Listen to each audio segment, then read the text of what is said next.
If an Iron Man is in your future and you're wondering where to start, keep watching as we take a look at what it takes to finish an Iron Man. At least I have my own main account. Accounts. Is it? UIM. Yeah, but it's a fucking sweet. UIM. My roommate said they're gonna give me rims for Christmas. Or a CB radio I can talk about.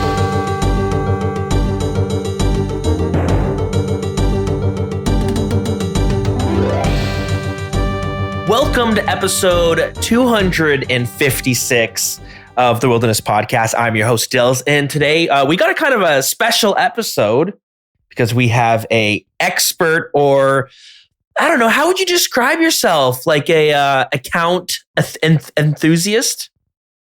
I was just about to say, definitely not an expert, just somebody that has played the game for way too long on way too many different accounts, I suppose.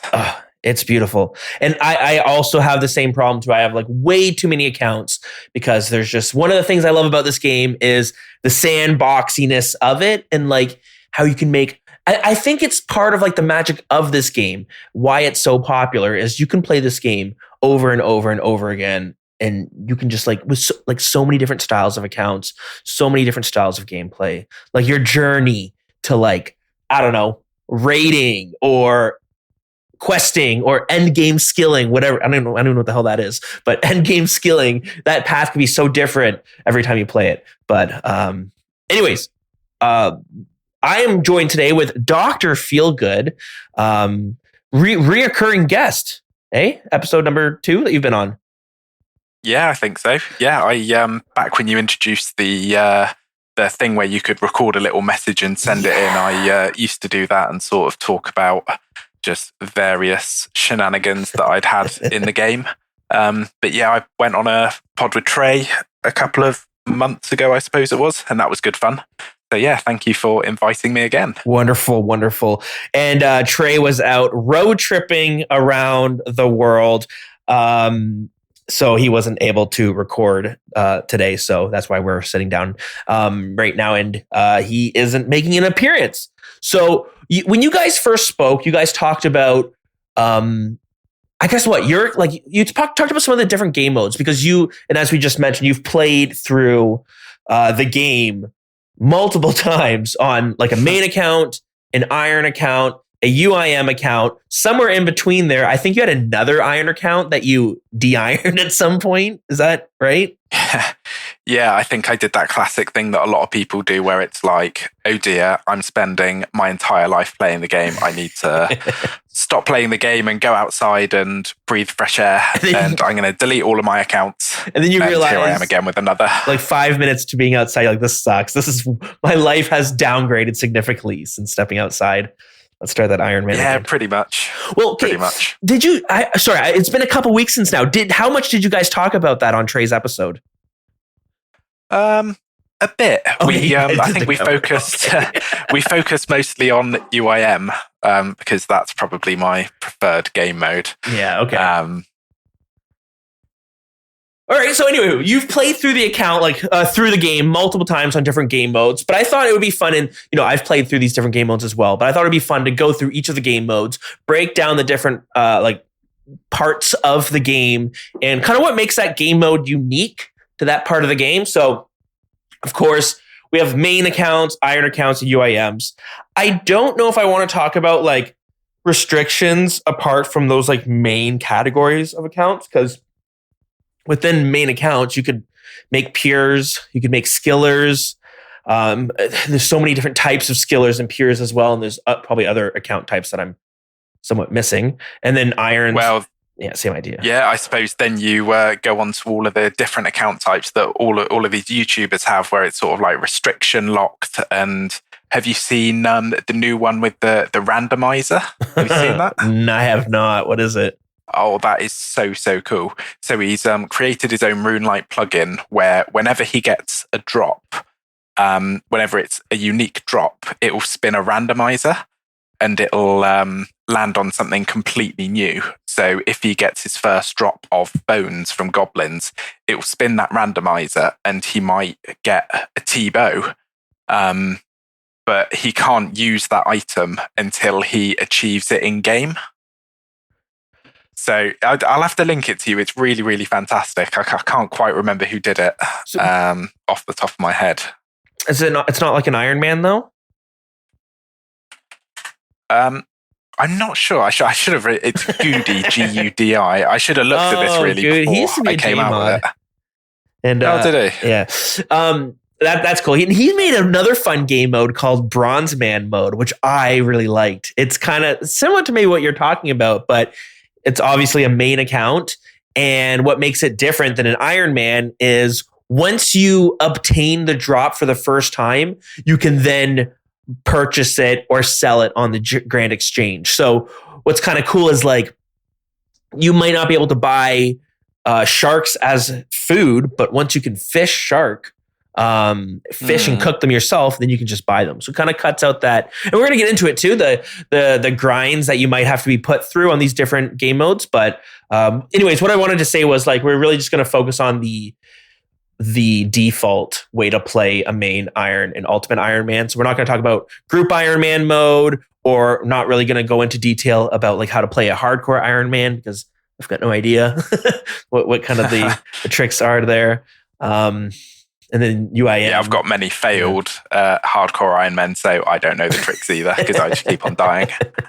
That's funny. Now, before we start, I did wanted to kind of circle back to your YouTube series a bit, like the conversation you were just bringing up there, where you have all these YouTubers and content creators making these accounts that are like heavily restricted. Like he had settled with his Swampletics account, which was like UIM that's locked into Mauritania. So it's like a restriction on an already restricted account. And those have been really fun. But what I really have been enjoying lately is watching people play RuneScape without guides. That's like this new unique way to play the game is just like not looking things up on the wiki. And that has been super enjoyable. Unguided is a popular series that's pretty far along on YouTube. That's pretty good. And another one that I've been enjoying as well is by a World of Warcraft YouTuber named Mad Season Cow or Mad Cow Season, whatever. Type those 3 words and you'll find it. But playing RuneScape for the first time, also without guides. So there's a lot of funny things of watching him just like bump into like these weird like, how do I get a pot of wheat? Like I don't even know how to go ahead about getting this. It's been quite enjoyable. It's funny that we're talking about this like not having a guide is some sort of restriction.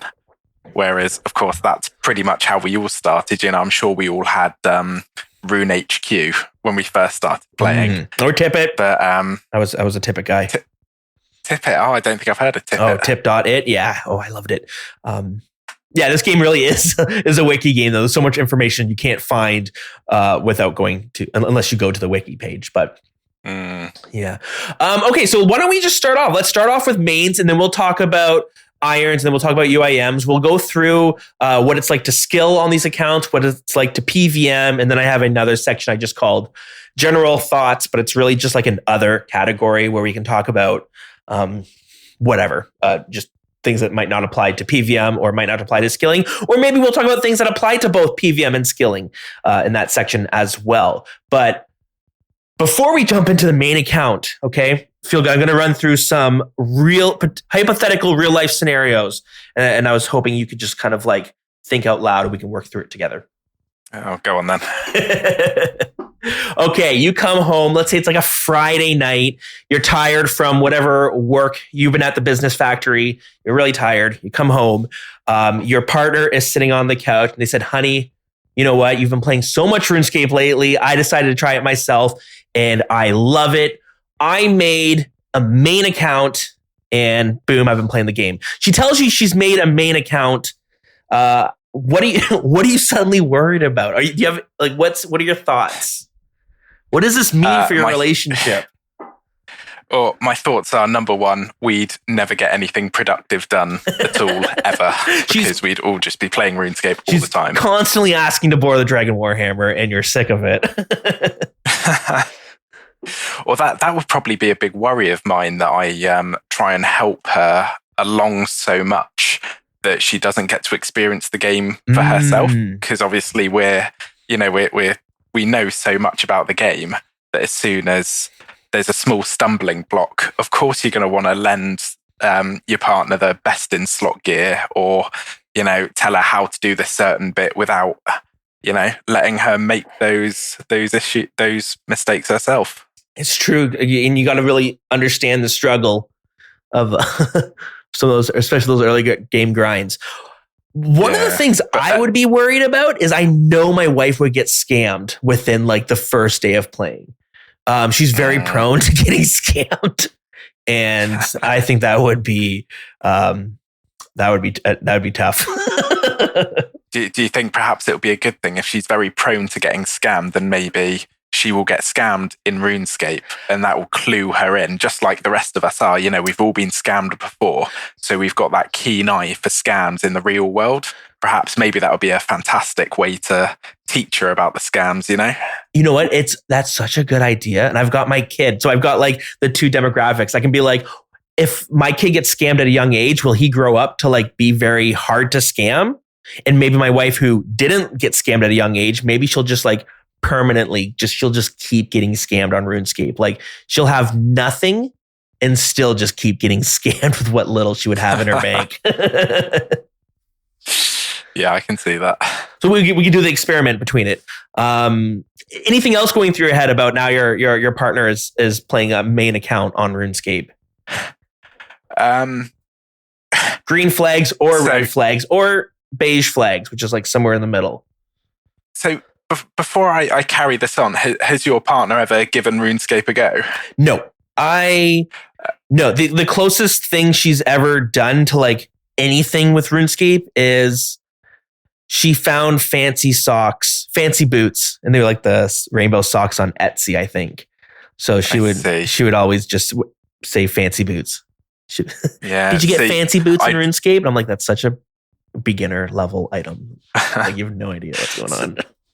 So I'd really, really love for her to get into RuneScape because, of course, we could game together all the time and it would be really, really fantastic. And I think that would, be really great. Mm-hmm. But I once got her to make an account on RuneScape. Okay. And she went through Tutorial Island and she was fine with it. And then she went into Lumbridge. And as soon as she spawned into Lumbridge, she walked out towards the church and then walked north towards where you do sheep shearer. Mm-hmm. And somebody started following her. Okay. And of course, she was a female character. Oh.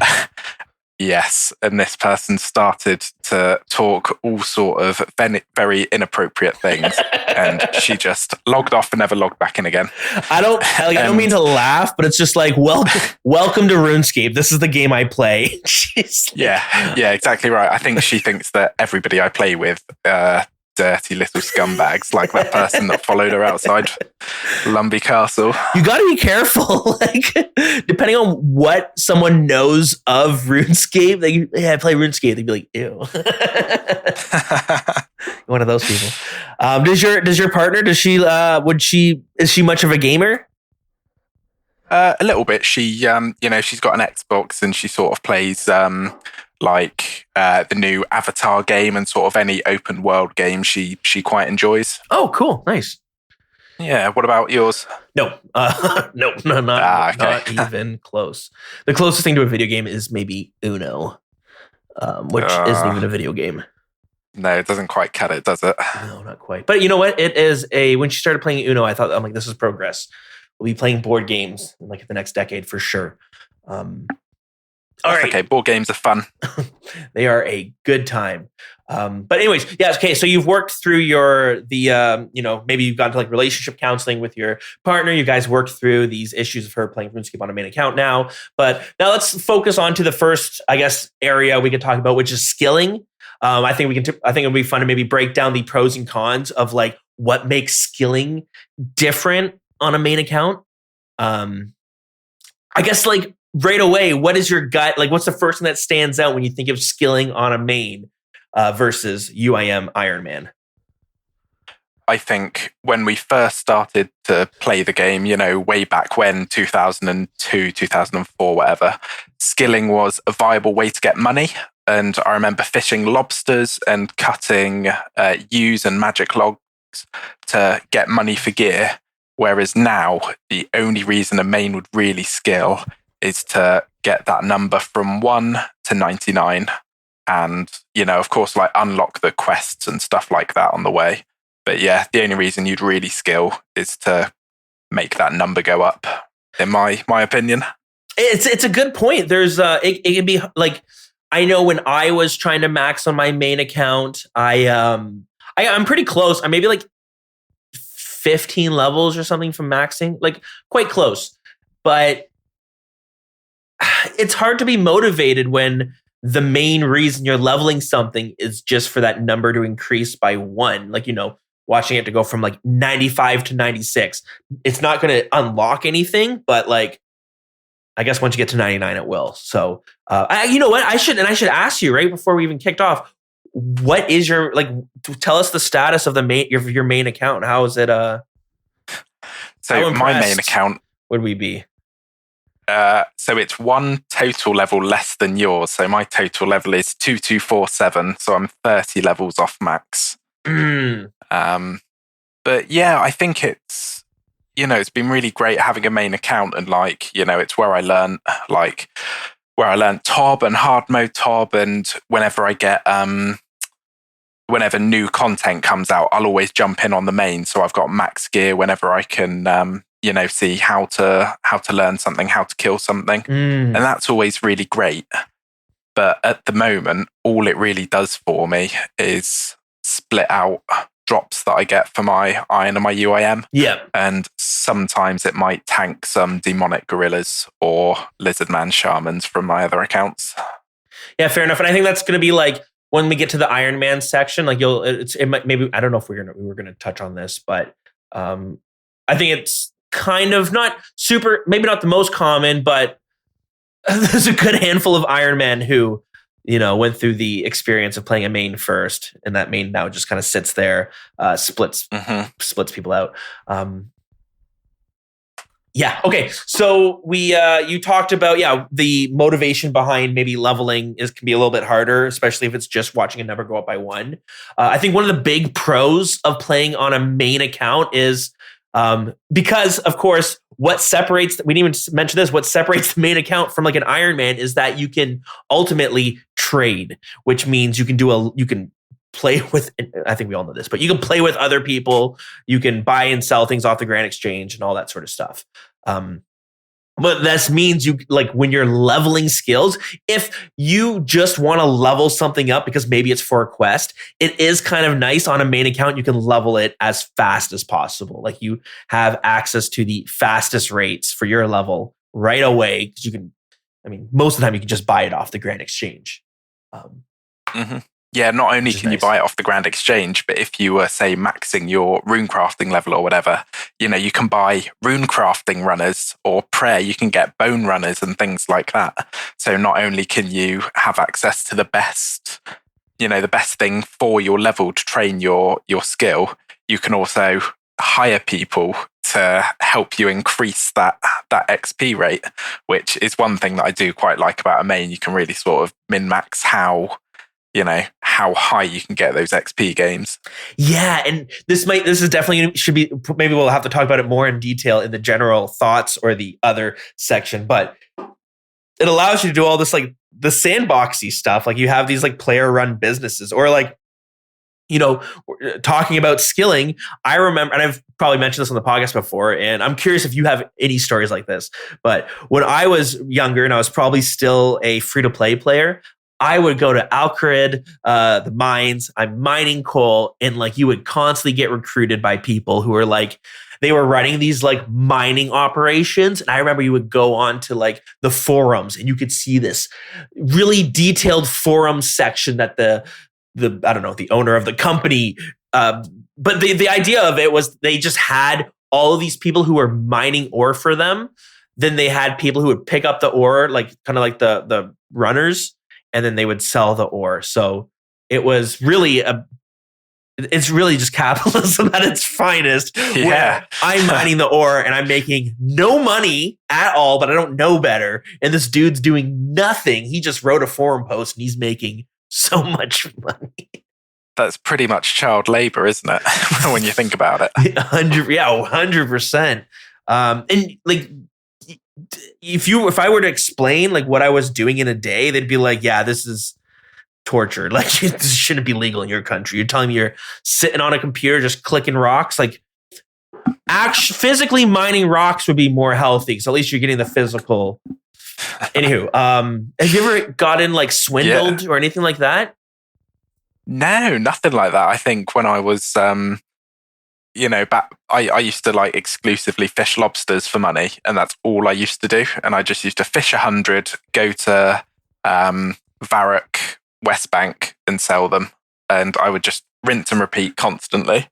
And that's all I did, really. I wasn't too adventurous when it came to RuneScape and sort of reaching out into the wider community. So I didn't spend a lot of time reading about the different things people are up to. I just stuck with my 100 lobbies for 20k. Oh, see, that's the smart move. You kind of the equivalent is like, I mean, I moved out east to like the east coast of Canada, and lobster is a food that people love out here. There's a dude who sets up every weekend. He's in the gas station near my house, and he's selling lobsters that were caught that week, I think, out of a cooler from his truck. Anyways, that's you. That's you in RuneScape. You've got your trunk. Is he doing it for 20k each? Oh gosh, you know what? I haven't even talked to him about it because I've been a little like, I don't know the going rates and I don't want to look like an idiot. So I need to do a bit of research. Maybe you should. Maybe the reason why he likes selling lobsters in real life is because he had such a great experience on RuneScape doing it. So he thought he'd give it a go. I've never done something like that before, especially with lobsters. And I guess I'm kind of worried that he's going to be like a car salesman. And then next thing you know, I'm spending like $400 on a single lobster because I wasn't, I don't know, maybe this is the super rare Atlantic sea lobster. Could be the way it goes. Could be the way it goes. I think one of the cons for skilling on a main is because you're probably going to be doing the most efficient way to level that skill. You're really only it's pretty common to only train your skills a few different ways. So like there's less variance. It can get a little stale in comparison to like something like an Iron Man where you might be forced to do more steps or forced to do other training methods out of necessity. Yeah, I can definitely see that. But I mean, when you think of some skills like, I don't know, wood cutting and smithing and fishing, it is sort of the same thing. It doesn't matter what different things you go for. Like, I mean, you take wood cutting, for example. I know there's forestry that you can do. Is forestry wood cutting? Yeah. I don't know. I've not even done it. Okay. You've never I suppose done it. No, I haven't. I've just heard lots of bad things about it, and I'm hoping that they fix it before I try it. It's a bit of a roller coaster. Like, it seems like it was popular, then they killed it, and it was popular, then they killed it again. Anywho, I don't know. But yeah, this is what I'm thinking. Like, does it matter what sort of logs you're chopping? Like, you're still chopping trees, aren't you? I guess it's true. Once the mystique of like, what's the difference between a magic tree and like a willow tree? You're like, well, one sparkles. I guess like once that mystique is gone, it's a little less. But like you can. But I think like as a main account, you can, or no matter what the account, you can kind of mask. Like I'm able to masquerade it a little bit by getting excited for that. Oh, I can't wait to be chopping those magic trees. But I do know what you mean. It's really all just reskinned. When I was younger, a lot of my friends in high school, they moved over to World of Warcraft, but I was like one of the only holdouts for RuneScape. And that was one of the things they used to make fun of me for, was like, all you do is click on something and then you can get better. And so you can click on the same thing, but this time it's red. And I'm like, it's not true. Okay. You don't know what you're talking about. Even though it definitely was true. Yeah. But that's what we love about it. That's what we love. Yeah. We wouldn't have it any other way. We definitely wouldn't. I suppose that's why it's nice they've brought out a few different things, like, rune crafting isn't just going to different altars and doing your thing. Like now they have Guardians of the Rift, or they've got the like the blood rune crafting, and even though it is sort of the same, it is a little bit changed up. Yeah, I think like it looks, and sometimes, you know what, you can even change you can make something feel fresh, even if it's the exact same thing, if you've reskinned it enough. I think like Temperos and Wintertod feel very similar. When I remember doing the episode for Temperos when it came out, and as I'm breaking it down, it's just like, or I'm like writing out all the mechanics. I'm like, man, this is just Wintertod with a different skin of things. But at the same time, just it works. It feels different than Wintertod. Like it feels different enough, even if instead of putting logs into a fire pit, you're putting fish into a cannon that's automatically getting fired out. But anyway, yeah, no, you're definitely right. Even like really, really small reskins, like, you know, I spend a lot of time doing Zaya Bloods on my UIM. But sometimes if I fancy a bit of a change, I'll do the souls. And it is exactly the same, apart from you're just running to a slightly different altar. Okay, I'm sorry. I feel like we're getting off into some little tangents, but I do have to ask, have you ever thought something was like really different, but then somebody removed the mystique of it and you realize, holy shit, this is just reskinned X? Maybe I can give you an example and something might come to my mind. I used to love Herbivore, and then someone was like, Herbivore is literally rooftops.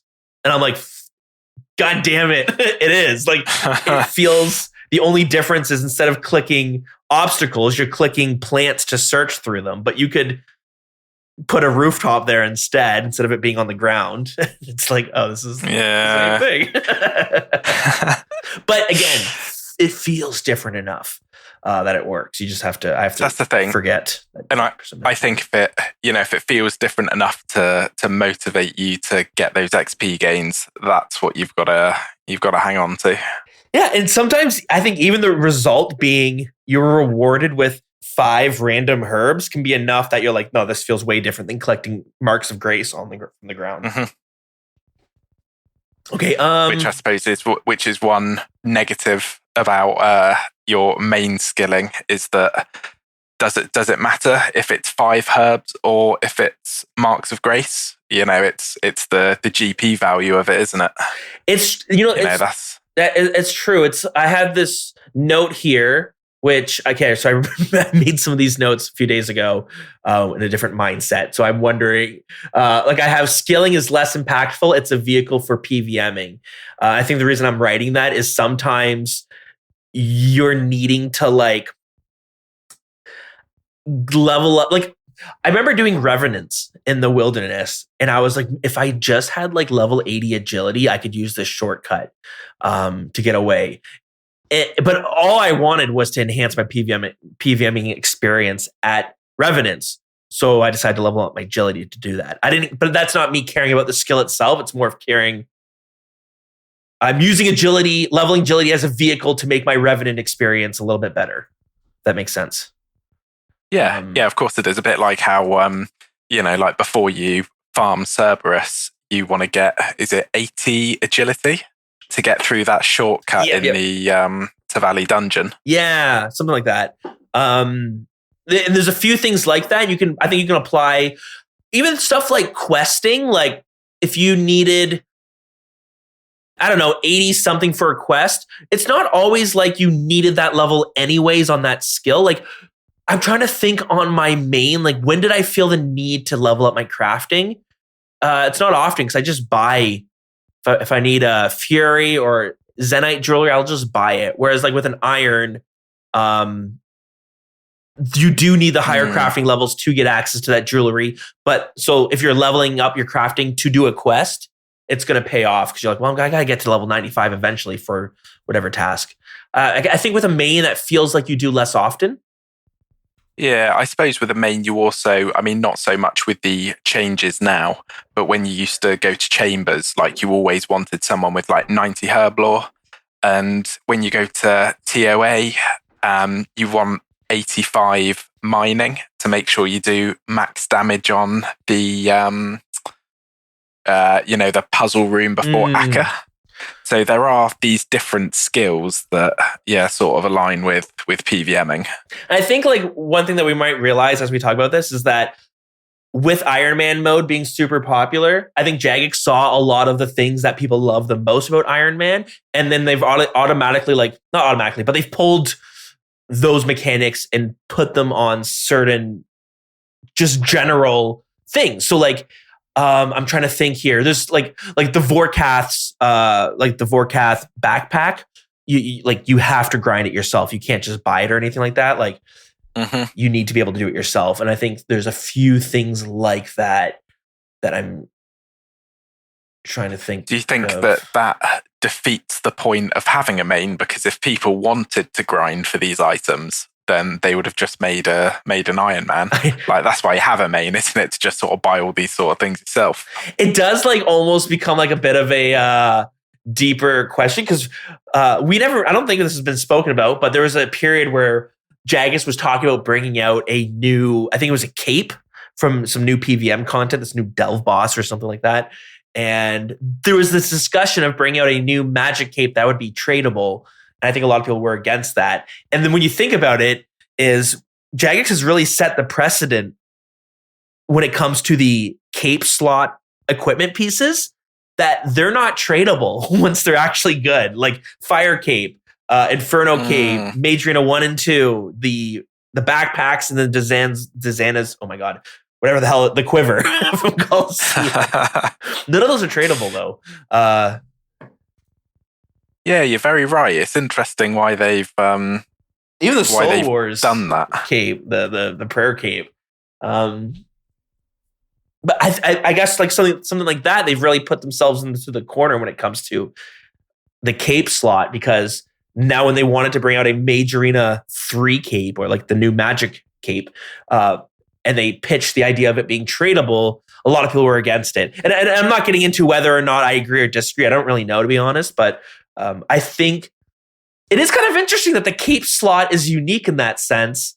And it's not just RuneScape. I think a lot of video games, I bring up Destiny 2 a lot on this podcast, and Trey gives me hell for it because he hates Destiny 2. I think he hasn't said that, but I'm just going to go ahead. As well. I'm going to speak for him and say that he hates Destiny 2, and he would delete it from existence if he could. So if I think that's probably a fair shout. Oh, geez. So yeah, if you guys are Destiny 2 fans, you be mad at Trey and feel good now. No, but that was another thing for the Hunter class on Destiny 2 and Destiny 1 is the cape slot was very ornamental. The stats it gave was not very great, but it was more of like the flex piece. And I think that's like that in RuneScape too. The capes are always the flex piece. Anyway. Yeah, I can see that. I mean, maybe not so much the Mage Arena capes, but definitely the Quiver and the Inferno capes. They are, they're something to flex. Yeah. Well, I guess it's like if you see, you're like, oh, they had to go grind it themselves. They can't just buy it, even though you can get someone else to grind it for you. Yeah, I suppose so. I may or may not have got my first Fire Cape because I paid like $30 for it. That's funny that people bought fire capes, and now you think that that's just like such easy, basic content. It's crazy. I mean, obviously, it's easy for some of us, but not for others. But yeah, when you've been playing a game for 20 years, it's the issue that like it's common in video games where like the first time you face a boss, it's like very hard, but once you've killed it the first time, the second time feels like way easier. And it's just killing it that first time. Anyways, I guess anything else you want to talk about when it comes to skilling on a main account before we move on? I think we've gone through all of my points. Yeah, I think what I said at the beginning pretty much sums it up is, there's very, very little reward apart from, I guess if you're in the mid game, then you've got those quests to do. But aside from that, it's max cape or nothing really. Mm-hmm. Yeah, and I think that's why a lot of people get annoyed at like when there's like PVM stuff and they pressure you to like level up your skilling to like maybe enhance like the 85 mining that you were talking about. If somebody doesn't want to mine on any account and they feel pressured to it, yeah, that kind of sucks. I don't know why I brought that up. Let's move on to the PVMing section. Everyone's favorites. When when it comes to like PVMing on a main account. I guess what's the first thought that pops in your head about what separates a main account from all the other 2 accounts when it comes to PVMing?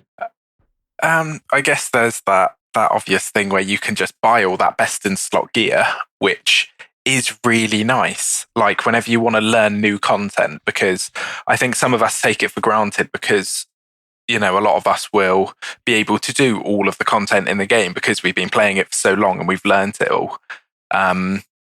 You know, there are some people that if you're trying to learn Inferno or Tob on an Iron Man account, you're going to absolutely blast through blood runes or, you know, coins for Death's Coffer. And it's just that sort of thing that you really don't want to do when you've got limited supplies.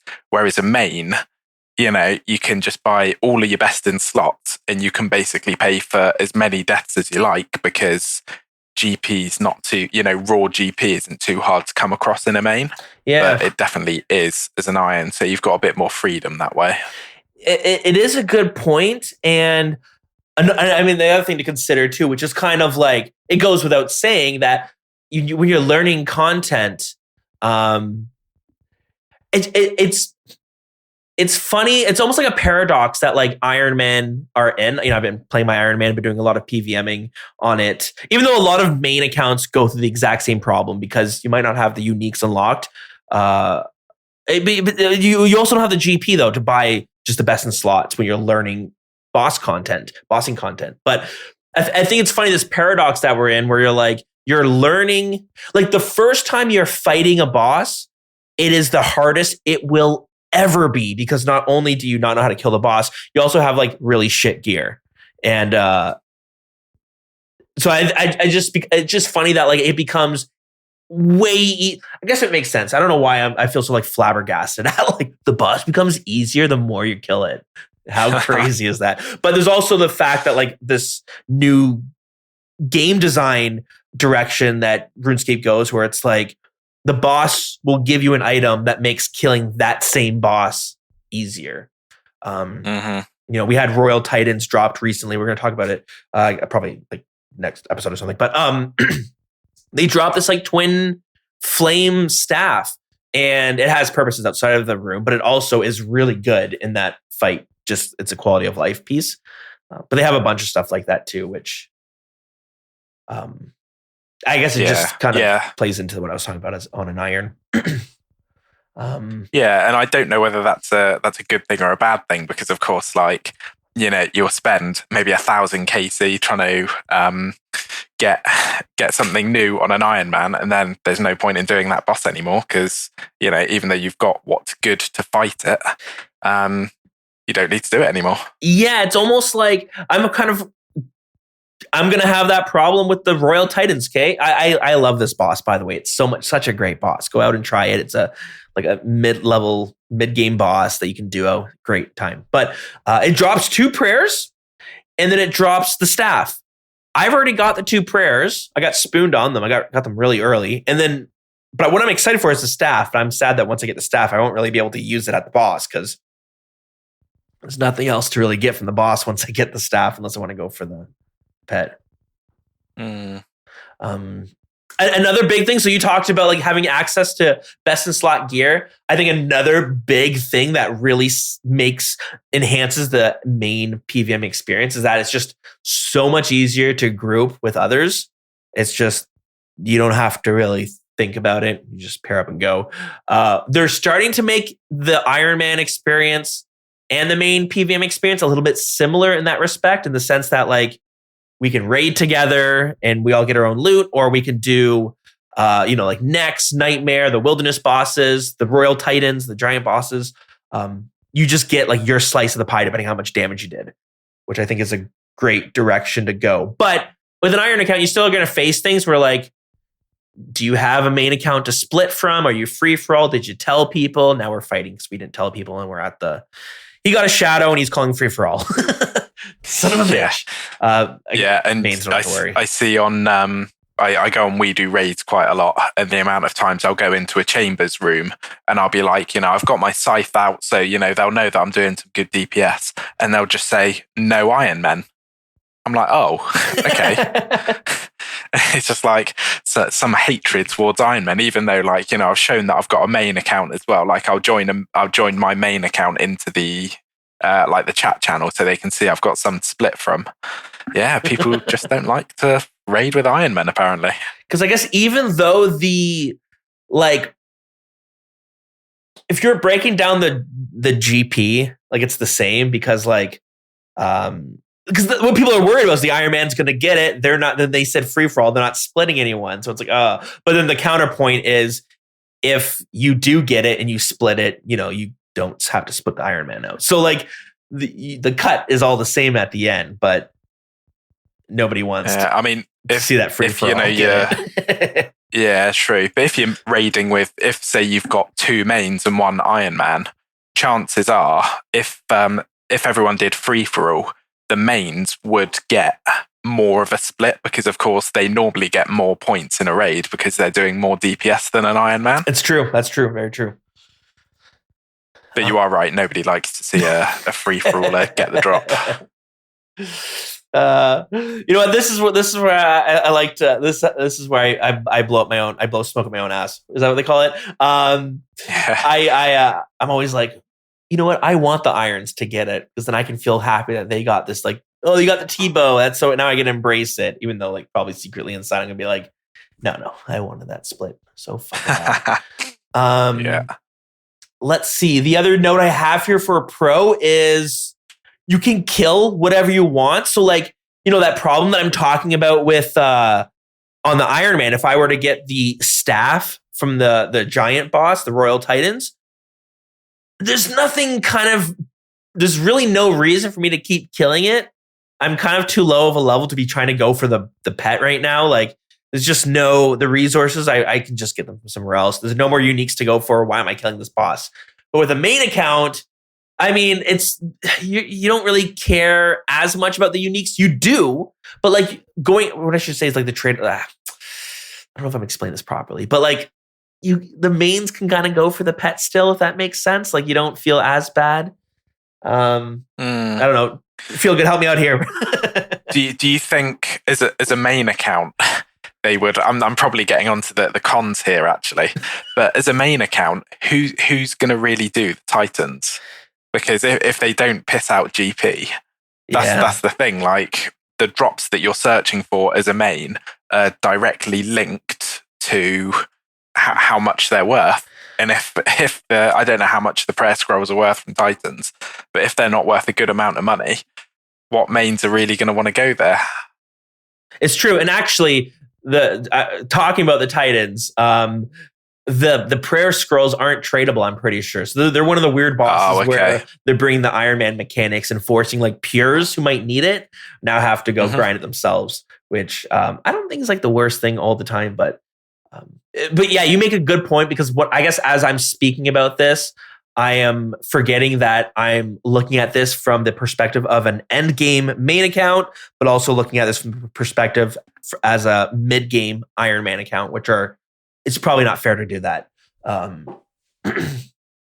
It's tricky to change your viewpoints on things from, obviously you've been playing your mid-game Iron Man for so long. So yeah, of course, that's the way you're going to look at it. Because I'm sitting there being like, why would an Iron Man ever go for a pet? But then again, a mid-game main players would say the same thing. Like, why am I going for a pet? Like, I'm like, I have so many other things. I need more money. But yeah, you mentioned the con here. You're pressured not to kill bad gold per hour bosses. Like, I guess the other way to say that is there's a lot more pressure.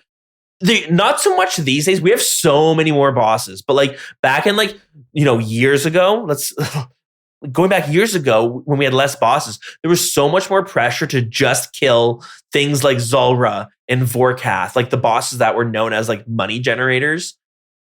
And that can like not, it's just, I hated that. You get into the GP scoops. I keep hitting this microphone. I'm sorry, guys. You get into this GP scape mindset, which can be problematic for some.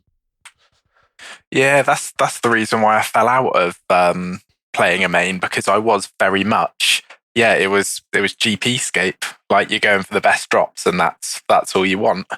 Whereas when you're on an Iron Man, like sometimes you might prefer getting, I don't know, if you're running chambers, you'd much prefer getting a dex scroll over a Kodai, even though the Kodai is worth 10 times what a dex is. Like, the dex is really what's going to make your account better. Whereas, just as a main, you're just running after that highest GP drop. It is funny for an Iron Man and the UIM to be put in that scenario where you've got the quote unquote better item, but you're less excited for it than something that would have been. Like, another good example would be at TOA. I think getting that light bearer for an Iron Man is amazing, but because it's so common, I think a lot of mains just always hate seeing it. And it's worth nothing, but it's such a good ring. So it doesn't matter that it's worth nothing. It's so good on an iron for any account, but can't buy it on an iron. Yeah, definitely. It's my first purple as an iron was Missouri Chaps from TOA, and I was so disappointed because I thought it could have been a Fang, it could have been a light bearer, it could have been a myriad of other things. And then you look at the price difference, and like it's probably more.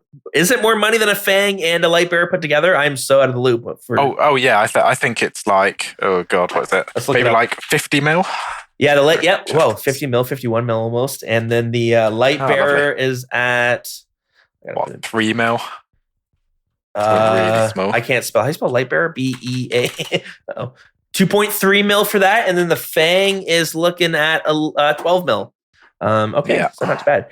And I think another negative when it comes to PVMing is because you can have access to the GE and you can gain access to the best in slot or the better in slot items quicker. You can get access to them quicker. I feel like killing bosses can be more stale because there's the incremental upgrades. I feel like just happen less often. So you're constantly killing the boss with the same setup, which might feel stale. But then again, am I coming at this with an end game main account that has just, the best in slot items for certain bosses? Whereas with my Iron Man, I'm so much lower that like, I'm constantly like, oh, I got a rune defender. Now I got a dragon defender. And now I got climbing boots and rune boots. And it's like these really minor jump ups. Then again, I'm like arguing with myself here. Then again, how much different does the fight feel if I have climbing boots on or rune boots? I don't know. Maybe not that much. No, well, I don't know. I think like each little thing, even if it doesn't really knock off any time from like your, of your boss kills, they're just like so exciting to have. It's like, I can't remember who I was watching, but I was watching a YouTuber, and they went from Arims and then they got the Virtus bottom drop and they put that on. And like they zoomed in on their character and the camera, and they just looked so cool.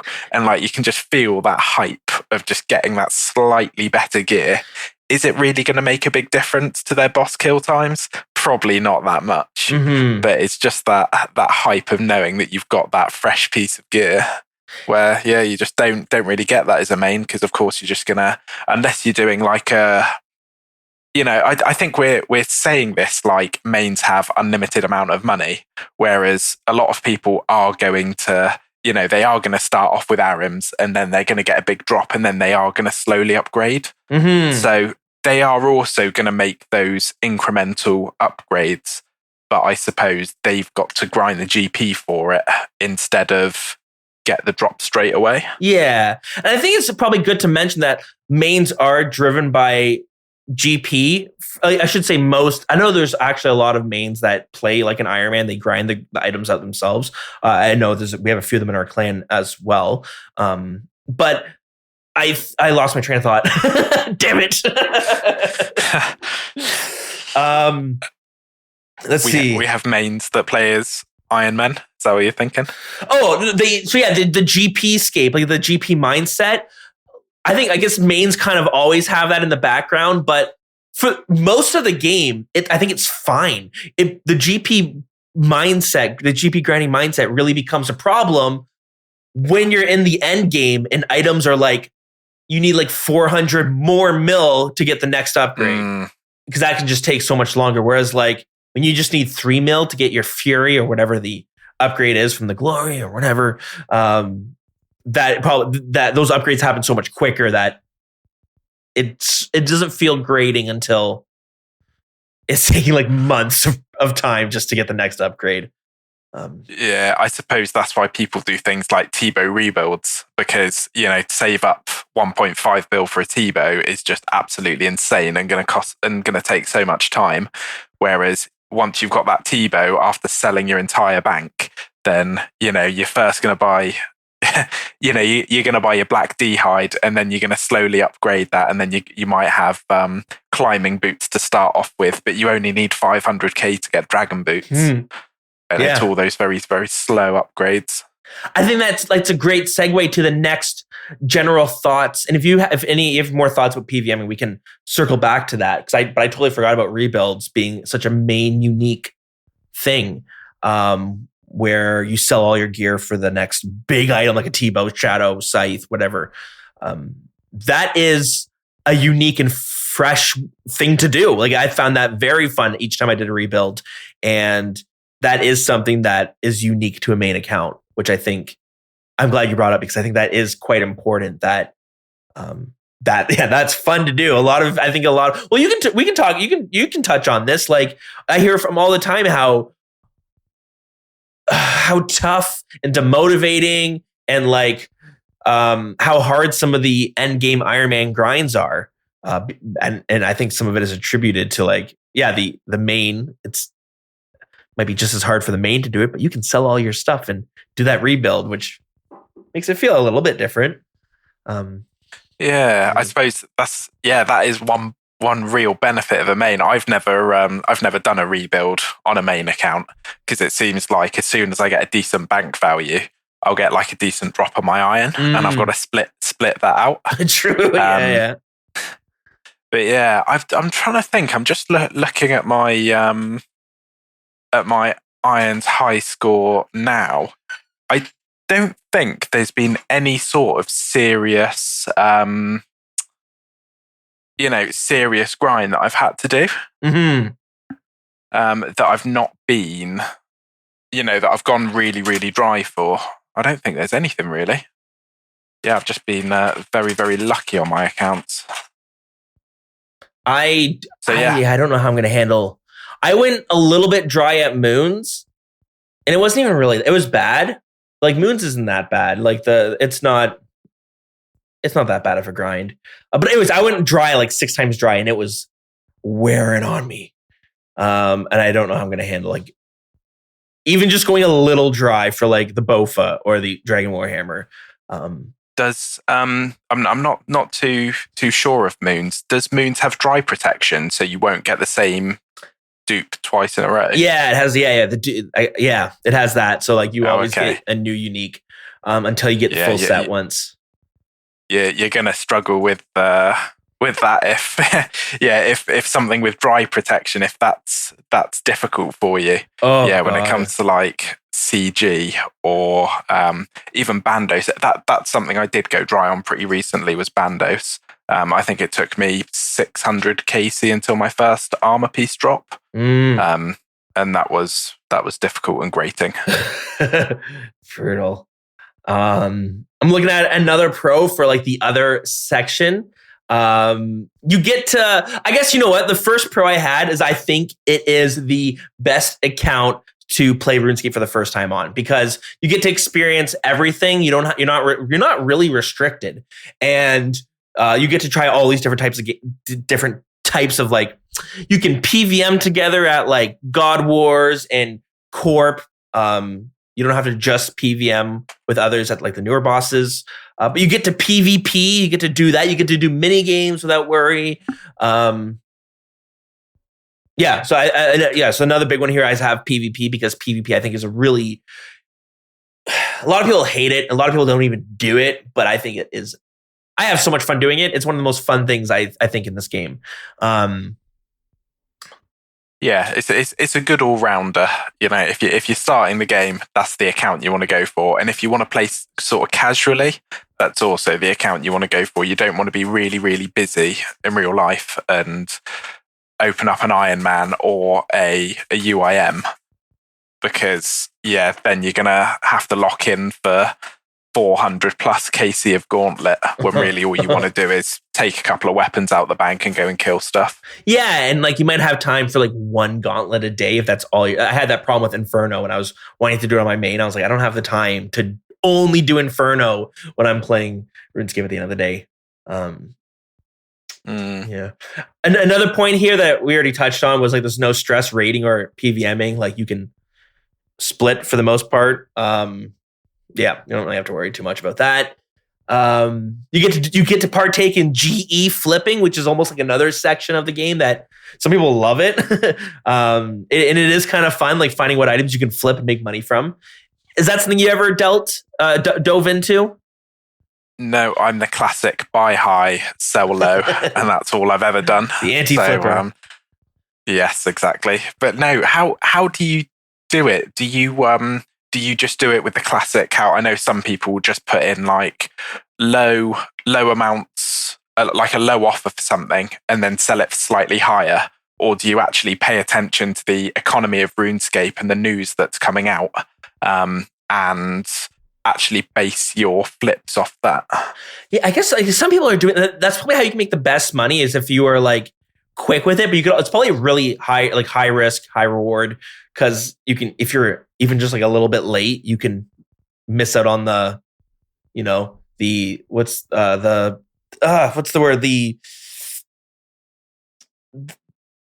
spontaneous price change. I can't think of the word, but I don't know what that is.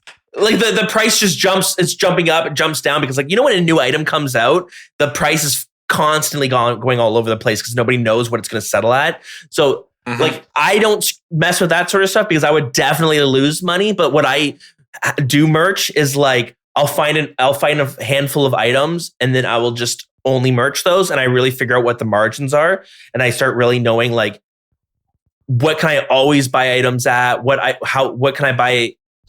The example I give is the adamant halberd, because I used to flip these, but I don't anymore. So I don't care if anyone wants to try it out. But it's used for like a medium or a hard clue. I can't remember which one it is. And at the time, adamant halberds were like kind of hard to get. Like there just wasn't a whole lot of places to get them. And I would buy them for like 8K and then sell them for 14K, because I knew that someone would always sell it at 8K and someone would always buy it at 14K, no matter how long it took. Maybe it was 12K or something, but it sometimes took a while, but they always flipped for that much. Are you saying this because you have a stock of thousands and thousands of adamant halabards and you're hoping everyone listening to the podcast are going to scramble out and go and buy a load and raise the price? You know what? My main, since I've been playing my iron, my main is free to play now. So, which is exactly someone who is trying to, what do they call it? A pump and dump? Yeah, something like that. Yeah. Another positive for a main account is like you can really focus on the content you want to do. You don't have to do other things. With an iron or like a UIM as well, I think you can feel like obligated to like, I have to. I know a lot of people feel like they have to grind out, a Dragon Warhammer, or I have to grind out the Bofa from Corrupted Gauntlet. Whereas, a main, you don't have to ever do that. You could just do the boss you like, buy that stuff. Yeah, exactly. It's just, as I said a bit earlier, it's a bit more chill. You can just buy whatever you want, go out and do whatever you want. And it's definitely that sort of account for those that can't sit on their computer for 12 hours a day, like some of us can. Totally. And then I got the 3 cons here. I'll go through them quickly. We touched on it, but just about to say we need to get onto the more exciting game modes. I told you, I was like, before we started the podcast, I was like, I don't know if I want to. Let's try to record for an hour, and here we are at the hour mark. And like, I know all you've been wanting to do is talk about Ultimate Iron Man and Iron Man to a lesser extent. The main is like we have to get through the main discussion before we get to the fun stuff. I mean, I'm amazed at how much there was to talk about with the main. And I suppose a lot of our conversation did sort of touch upon some of the things that we were going to talk about with Iron Men and UIMs. Exactly. So, we'll get through them in like we'll be done in 30 minutes, like 15 minutes for the other two sections each. We're good to go. I'm just kidding. See. Yeah. But yeah, if you're playing a main account, like you're going to get scammed or lured or something. Like, we've all done it. Yep. So that's brutal. Microtransactions. If you're someone that like likes to spend money on the game, like you have access to bonds, but also, RuneScape 3 has tons of microtransactions and they only apply to main accounts. So a lot of people play the Iron Man as well to get away from those on RuneScape 3. And if we ever get microtransactions, the Iron Man and Ultimate Iron Man might be saved from those, but mains are likely won't be. And the last thing was, we keep referencing this. It feels like GPscape, so that gets boring after a while if it feels like GPscape. But now with the collection log, they have the collection log and the high scores too, which is really cool. And with pets, mains do have, you can kind of, again, masquerade the grinds by saying, oh, I care about the collection log, not the GP. I care about the pets. Yeah, I think we say GPscape and we've referenced it so many times now because that is, in my opinion, the biggest issue with the main account. It's, just GPscape. Mm-hmm. And I hate to insult any main accounts that are listening, but it's just tricky, and that's a big reason why I fell off it and went into the Iron Man, the Iron Man life. And the good thing that I think Jagex has noticed that, and they've done a lot to remedy it in a way with things like the combat tasks or what do they call it? The combat achievement tasks. And then you have a bunch of items that you specifically have to grind for, like Blood Torva and Inferno and the Quiver and Adriana 2. And they've recently updated the collection log as well. So now if you get like a certain amount, you go up in tiers. Oh, so I saw have you seen this? That's awesome. Yeah. Yeah, it's pretty cool. So like the new collection log interface is very, very cool. Yeah. So there's the positive mains. If you want to compete in the collection log race, then you have the advantage. All right. So I guess anything else you want to put a lid on it? Anything else you want to touch on? No, I don't think so. I think, as you said before, I'm eager to talk about the game modes that I'm really passionate about and that I really enjoy. Okay, well, I do have one more question to wrap this segment up. What are some like core memories of your main account? And you don't say logging out for the last time. I mean, this is something that I said on both the times that I've been on the podcast. I said about my experience in that play park trying to lure somebody for their items. So I'd say that one is. And to be honest, I think it is just, getting home from school, going to Catherby, fishing those lobsters. I remember when they bought out Ivy to train wood cutting. Oh my God, my voice. And I thought it was just the absolute best thing ever.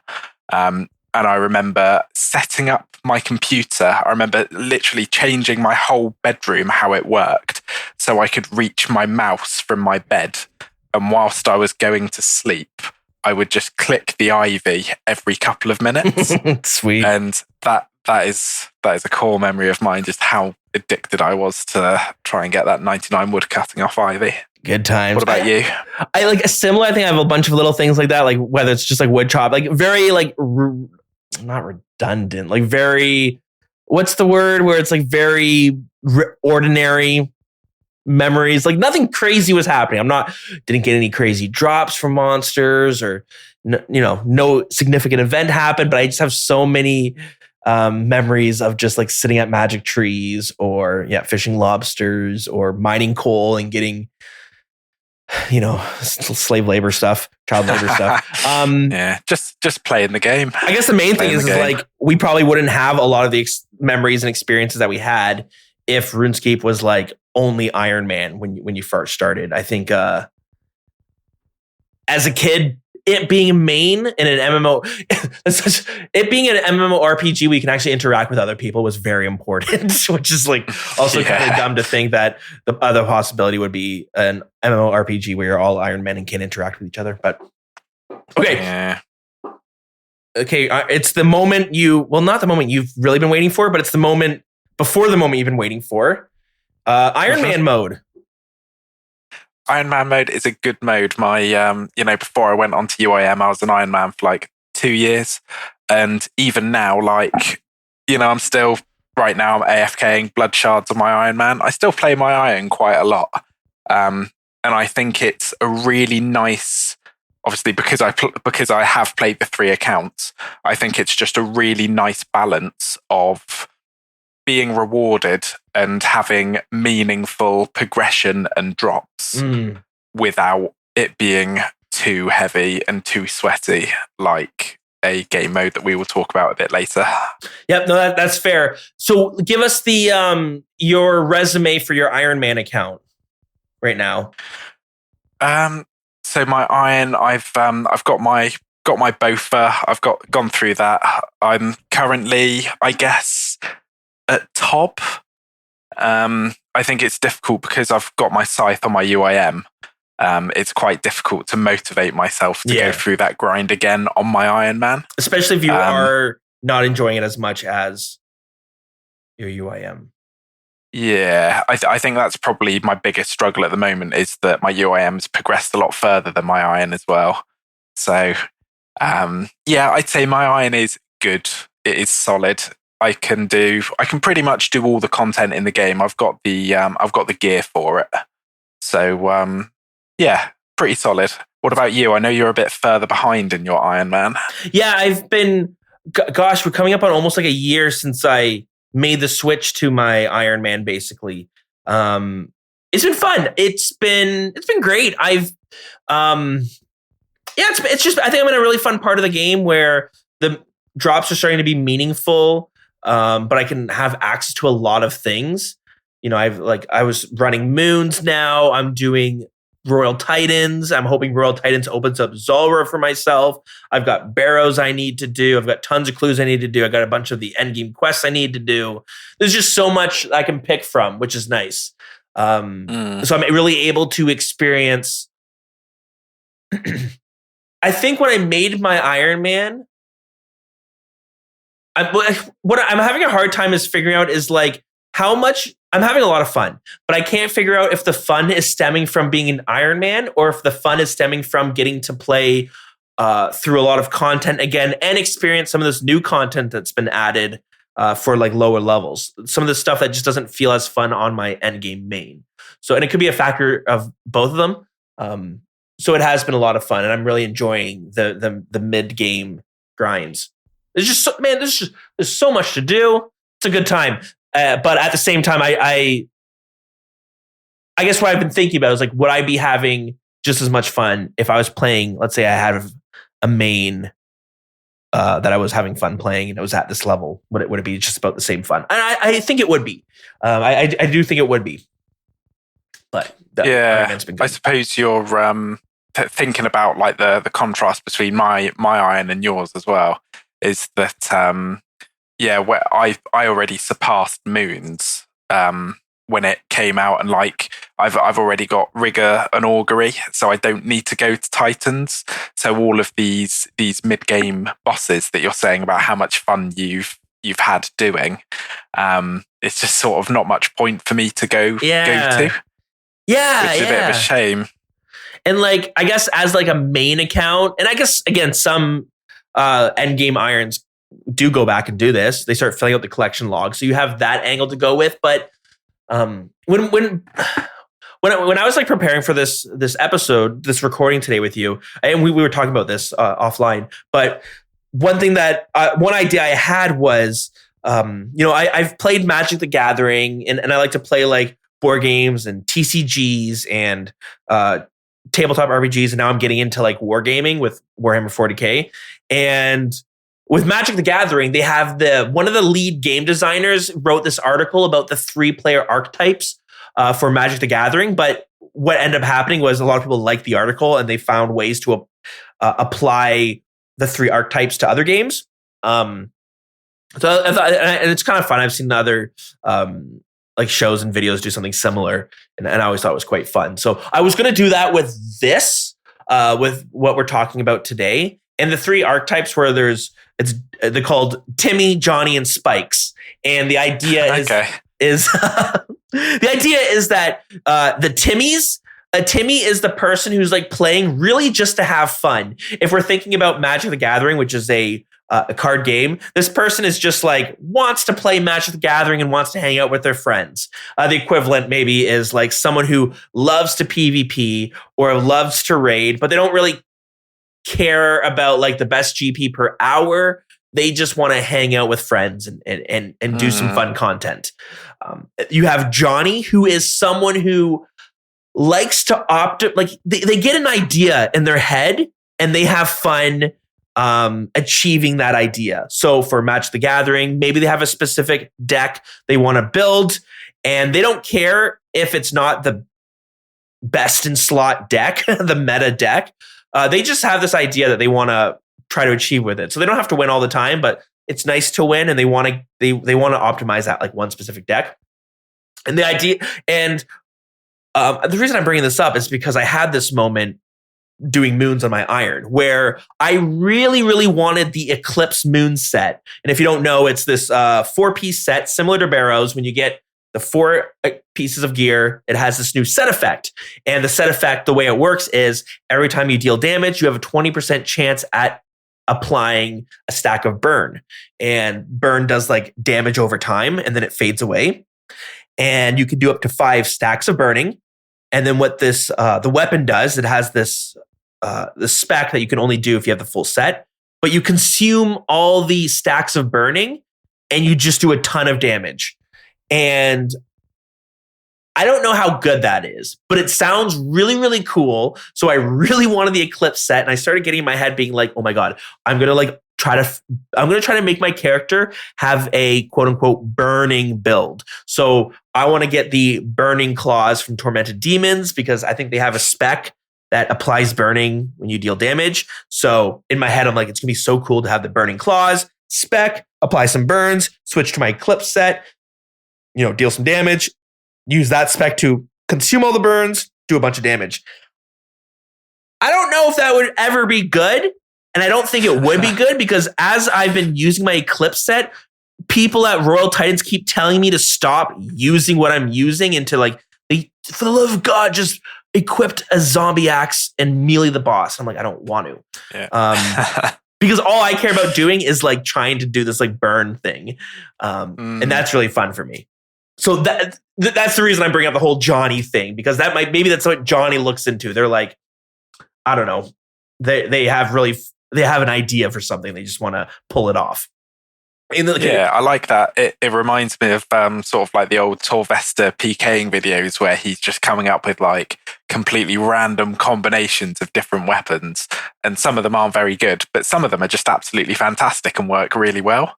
And, you just wouldn't even think about it. And then you've got somebody like you who just has this idea in their head of, oh, that might be quite cool. And actually, it turns out really well. Yeah, and sometimes it's not very good, but just pulling it off is what's exciting. So for me, with the Eclipse set, I'm constantly trying to get 5 stacks because that's the most stacks you can have, and then I'm trying to consume them with the spec. I actually haven't been able to do it yet because it's really hard to get 5 stacks. But I will take the DPS loss just so that I can accomplish that, and then. Absolutely. And that's what's something that's really nice about being on an Iron Man is that you're not just GP scaping, you are doing this thing to get these certain items. Mm-hmm. Like when you open up your chest, you're not just looking for what's worth the most GP, you're looking for that Eclipse set. Yeah, exactly. You're really hunting for those pieces. And then the last of the 3 player archetypes is what's called the Spike. And Spike is someone who is he's the sweaty player. So someone who just wants to be as good as possible. They just want to use the best items. They want to do content, the best strategies possible. They don't want to do it chill. They want to do it as optimized as possible and be number 1. They're like the people going for 200 mil experience, like those type of people who are like competing for those spots. We got a few of them in the CC. I think we got somebody who's going for 200 mil in all skills. Yeah, send it. Yikes! Very exciting, very exciting. Okay, so now I do have to ask you the next question, which is: you come home from work, it's Friday, you're exhausted, from, you've been working at the business factory all week and your partner is, hey, I'm playing RuneScape. And guess what? One of the characters had a funny little option and now I have this gray helmet next to my name. How exciting is that? She tells you this. What's going through your head? Do you have any worries or any I don't know. Yeah, let's work through this scenario. I think it would be probably the best mode for her because it would be that good balance of difficulty and sort of problem solving and going around and finding things. Because when you're doing early Iron Man, the whole game is just one big treasure hunt, isn't it? Of running around trying to find items. Oh, where do you get a purple dye from? How do you get that? And I think that would suit her down to a T. However, she might get a little bit frustrated at times. So, that would perhaps be a slight worry for me. But no, I think it would probably be good. What about you? Is there any worries of oh, honey, you did say you're going to do the laundry today and it's been 4 hours and you're still making molten glass on your iron. I mentioned that about the main account, and I feel like that would be an issue no matter which account was created. Fair. Yeah. Okay. Fair enough. Let me think. Part of the issues I could see, I don't know. Do you guys have the type of relationship where it can be a little bit competitive? Oh, absolutely. You get the Dragon Warhammer. Maybe you got spooned it. She goes 5 times the drop rate. What's that doing for your relationship? Is there some passive aggressiveness being thrown your way over that Dragon Warhammer drop? No, I think I'd be the dutiful boyfriend and help her out on the account and maybe do the lizard man stool. Yep. Have you seen that? Lizard man what? The lizard man stall. So you use 2 accounts to stall the lizard men out, so you can AFK a Dragon Warhammer. Oh, my wife just messaged me if I wanted any donuts. Oh, she can't do this while we're recording. I will have to ignore her, unfortunately. No, I've not heard that method before, though. That's very interesting. I will link it to you now, but yeah, for any Iron Men that have a main account and want their Dragon Warhammer, there's a really easy way to stall them out. So you can literally just stand there, and it's the most AFK thing in the world. And yeah, it's fantastic. So yeah, of course, I'd give her a bit of a hand and do that for her. I think I would be worried about what going to the end game Iron Man. What that might do to my wife if she were to I think there'd be a lot of changes in who she is as a person once she kind of got far enough into an Iron Man account. And I don't know if any relationship could really hold. Really, what I'm trying to say is I think by playing an Iron Man account, if she gets farther enough along, she will become a RuneScape player. And I don't think there could be any relationship where 2 RuneScape players have a joint relationship. I don't know, maybe you'd thrive like Spook Dog and UIM Mudkip because they've got a GIM together and they seem relatively happy. I'm hoping at this point they've not broken up and I'm talking out my ass. We'll return to this episode. That may be the case. And say, it's like when you they say never you and your wife should never work, or you and your partner should never work in the same place. Yes. Yeah, maybe RuneScape something similar. Okay. Okay, we don't need to talk much more about relationship advice, but I think we do need to talk about skilling. That segue was a little clunky. I thought it was smooth in my head. So it's like the main mode. I've listed off some pros and cons, but maybe we can get into it. And again, we have definitely talked about some of these, and I think we're going to, we might miss some. We might remember some other pros and cons as we go through this. So I would say the first pro that I put here was skilling grinds can often feel much more incremental. It feels more of passively gaining experience than it does actively gaining experience. And what I'm trying to say by this is, again, I'm trying to not talk about this from the perspective of a end game main and a mid game Iron Man because that's not super fair. But a lot of times on my main accounts, let's say I needed 78 herb lore for Chambers of Xeric, because that's one of the, you need that level for potions at Chambers of Xeric. On my main account, I would just buy the herbs, make the potions to get to that level. Whereas on an Iron Man, because I just naturally need the potions while I'm playing, I'm constantly making potions. But I'm not making the potions for the experience. I'm making the potions to use them. And I'm just gaining my levels and experience that way. And it feels different. It doesn't feel as endurance based as some other grinds feel. Yeah, 100%. They are just all of the skilling that you do, or not all of it, but most of it. You know, you are getting a resource in your bank. You think of Hunter, you're catching your chin chompers. You think of rune crafting, you know, that's at 77, you'll be crafting bloods that you'll always need. Herblore, making those potions. Farming, I hate farming so much. Any irons come at me, but that is the one point of a UIM that I really, really hate. Well, sadly, the UIM really gets dipped over a little. Sorry, not UIM. Okay, of any Iron Man, Iron Man. But does your feeling still feel the same way from an Iron Man point of view? Because I feel like farming is very like cumbersome on a UIM. Not to like jump forward, but I guess by accident I am. Anyways, I mean, for a UIM, I don't do much farming because I get a lot of my herblore drops from Chambers of Xeric. So, I pretty much just smash that, really. Yeah, fair enough. But UIMs really get dicked on that because, like, hey, you got the farming guild and you have this pretty little thing called the seed vault, and you know, on paper, it looks like it was put there for UIM. And then you realize UIMs can't even use it. It's really there for the irons, but and I guess main accounts too. I mean, farming sucks anyway, so I guess it's given UIMs an easy out, not having to do it. Yeah, fair enough. Then the next pro. So I have this here as both a pro and a con.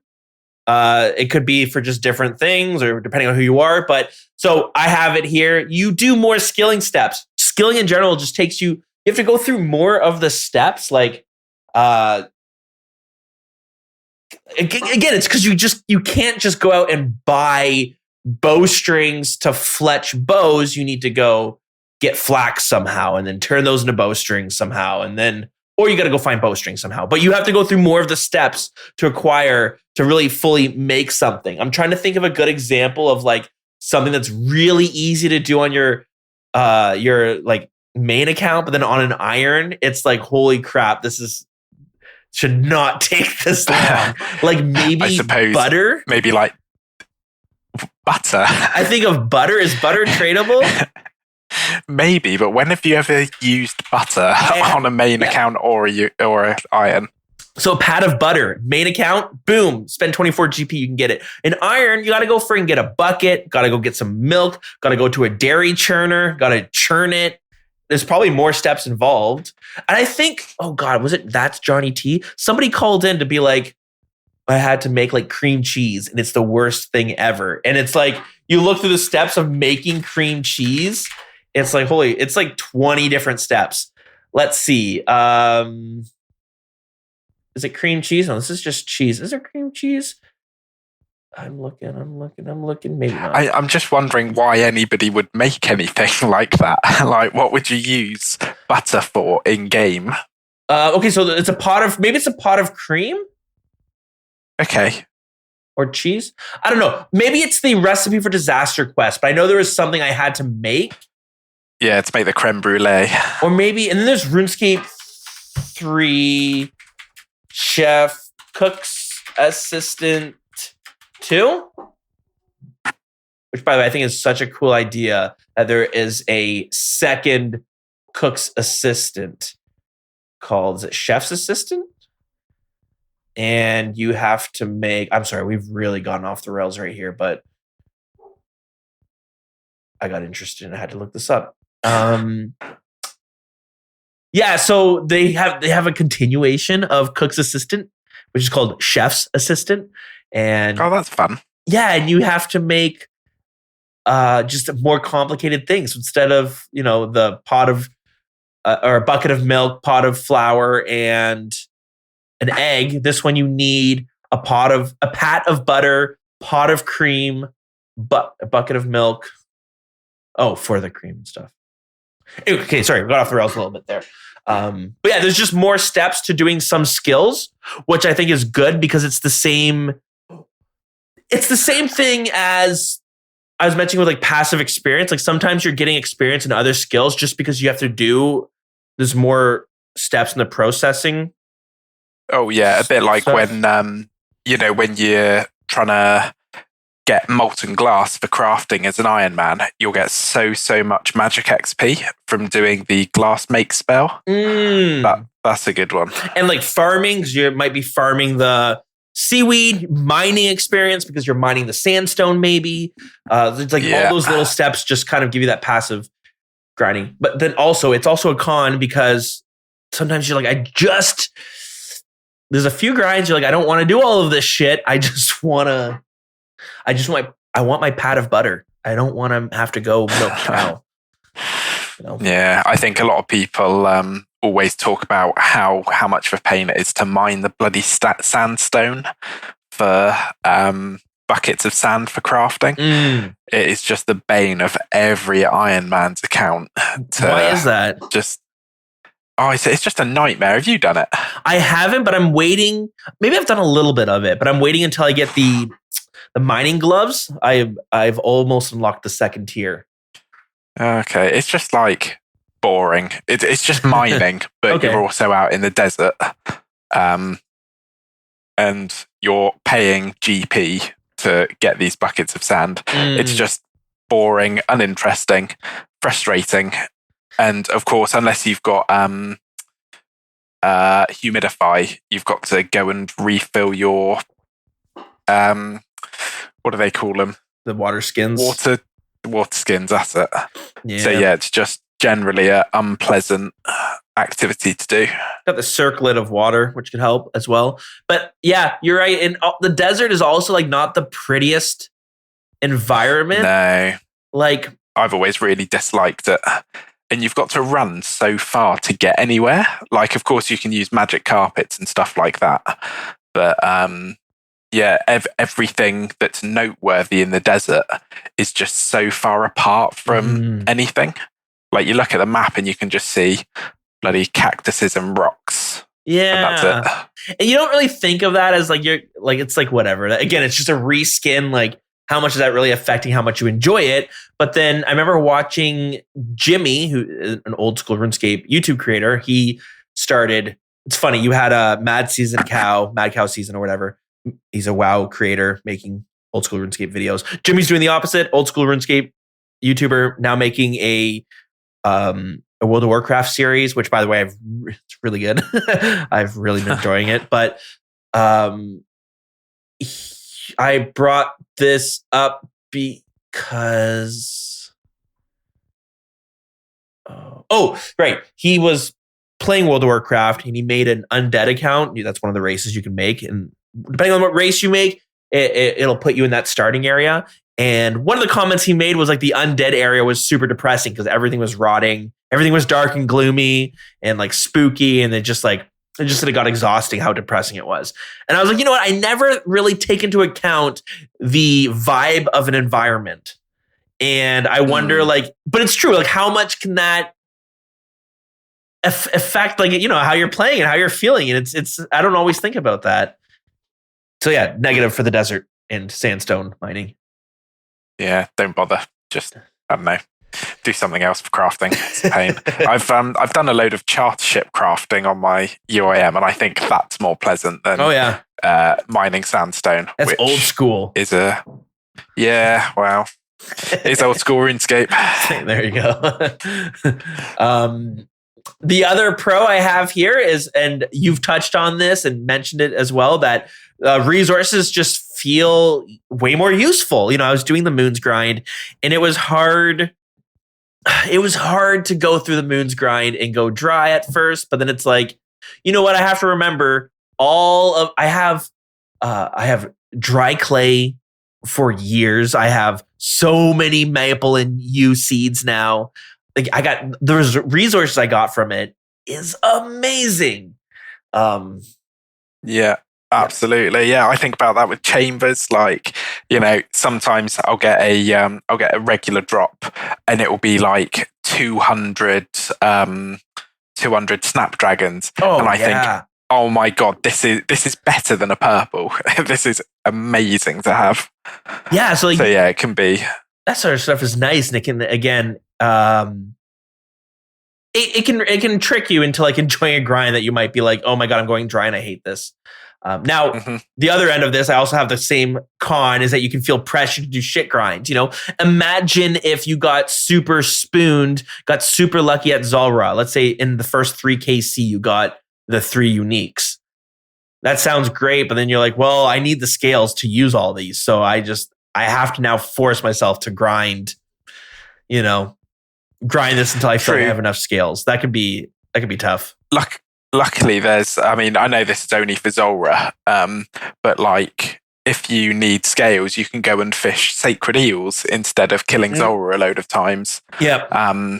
Which is really, really nice. And if you got that lucky with Zulrah, you know, kill them a few more times and get another drop, and then you can break it down for 20k scales. It is. I know this is very Zulrah specific, but it's nice how many different options they've given to get these scales. A bit like with crystal shards, you know, there are loads of different ways to get them. It's a good point. And I think Jagus, again, is trying to make you not feel bad for needing the resource to run some of this equipment. Because a lot of people don't like the charge scape, you know, where so many items need to be charged, or maybe they need to be repaired. But like, again, one of the worries I had with Moons, well, maybe not one of the worries, but something I did think about was like, what if I got spooned the Eclipse set? It's a ranged focus set, which means there are a specific type of darts called, are they just called Atl? Okay, yeah, Atl darts. And it would probably feel pretty bad that I would have to go back out there and to grind Moon specifically for those darts. It feels a little bit nicer when you're like, well, maybe I went dry on these uniques and now I have darts for life. I don't know how true that is, though, 'cause maybe, I don't know. No, I reckon so. Who likes to go back to content when you've already got that big drop and have to go back for more, you know? You know, I know people that have been spooned the scythe from the Theatre of Blood, but they're still locked there for another 150 KC because they need the vials of blood. Oh, yeah. Yeah, that's a good one. Yeah, that is brutal. You don't even get to have fun with your new toy. You got to wait. Yeah. That's funny. Or you can just use it uncharged and hope nobody realizes. I didn't even know you could. Cool. That's what happens if it's uncharged? You just lose loads of the benefits. I think the strength bonus goes down massively. It's funny because I do a lot of pest control on my UIM just for prayer experience, and I often see people running around with scythes, and sometimes they're charged, sometimes they're uncharged. I assume they're always meant to be uncharged, but sometimes people forget them and they're just absolutely pissing through charges. Yeah. What was the ring where you charge it with stardust? I was mining something, and whatever I was mining was eating up the charges. Was it runes? Rune essence? No, I don't remember what it was. Something really easy to do, and I didn't even realize it was eating up the charges, but I wasn't getting much of the benefit that it's supposed to give me. Yeah, that's gutting. That's all I have for Iron Man. But do you think is there anything I'm missing, or anything that like popped into your head about skilling on an iron? No, I don't think so. I think, you know, pretty much like you said, it's just so nice and so satisfying. And even, you know, when you're doing crappy grinds, you're always getting something fantastic from, like when you're grinding that sandstone, you know you're going to get a fury out of it. Or, you know, even when you're just home if you work from home and you're just chopping logs and it seems pretty insignificant, like those logs are going into your bank, and you know you can get your fletching XP from them, you can do your fire making XP. All of the resources you get are just really meaningful to have. this might sound a little silly, but like one of the motivators to go on to my iron was like my main account. I was running out of AFK things to do because I got like every AFK pet, like beaver, the fishing pet, the mining pet. Like I had like all my AFK grinds are basically done, and the only reason to do them was for the GP. And the GP is not great. So I was getting kind of bored. I think that part of me is what pushed me to make an iron. But what I'm looking forward to, or one of the things that really stands out about the Iron Man mode is like, even if I have the pet and I have level 99, like there's still going to be a reason to AFK fish because you need food. You're going to run out of food, or mine amethyst because you're going to need, probably the dart tips or the arrow tips at some point. There's just, I don't know. There's like all these things you can keep doing afterwards just to stock up. Yeah, it definitely is. Okay, so why don't we move on to the PVM section? Oh wait, one more thing about the skilling section is one thing that I love to do, and I find it very cathartic, is like once I've been working on this like grind, let's say like moon example, because I did like 300 KC like straight.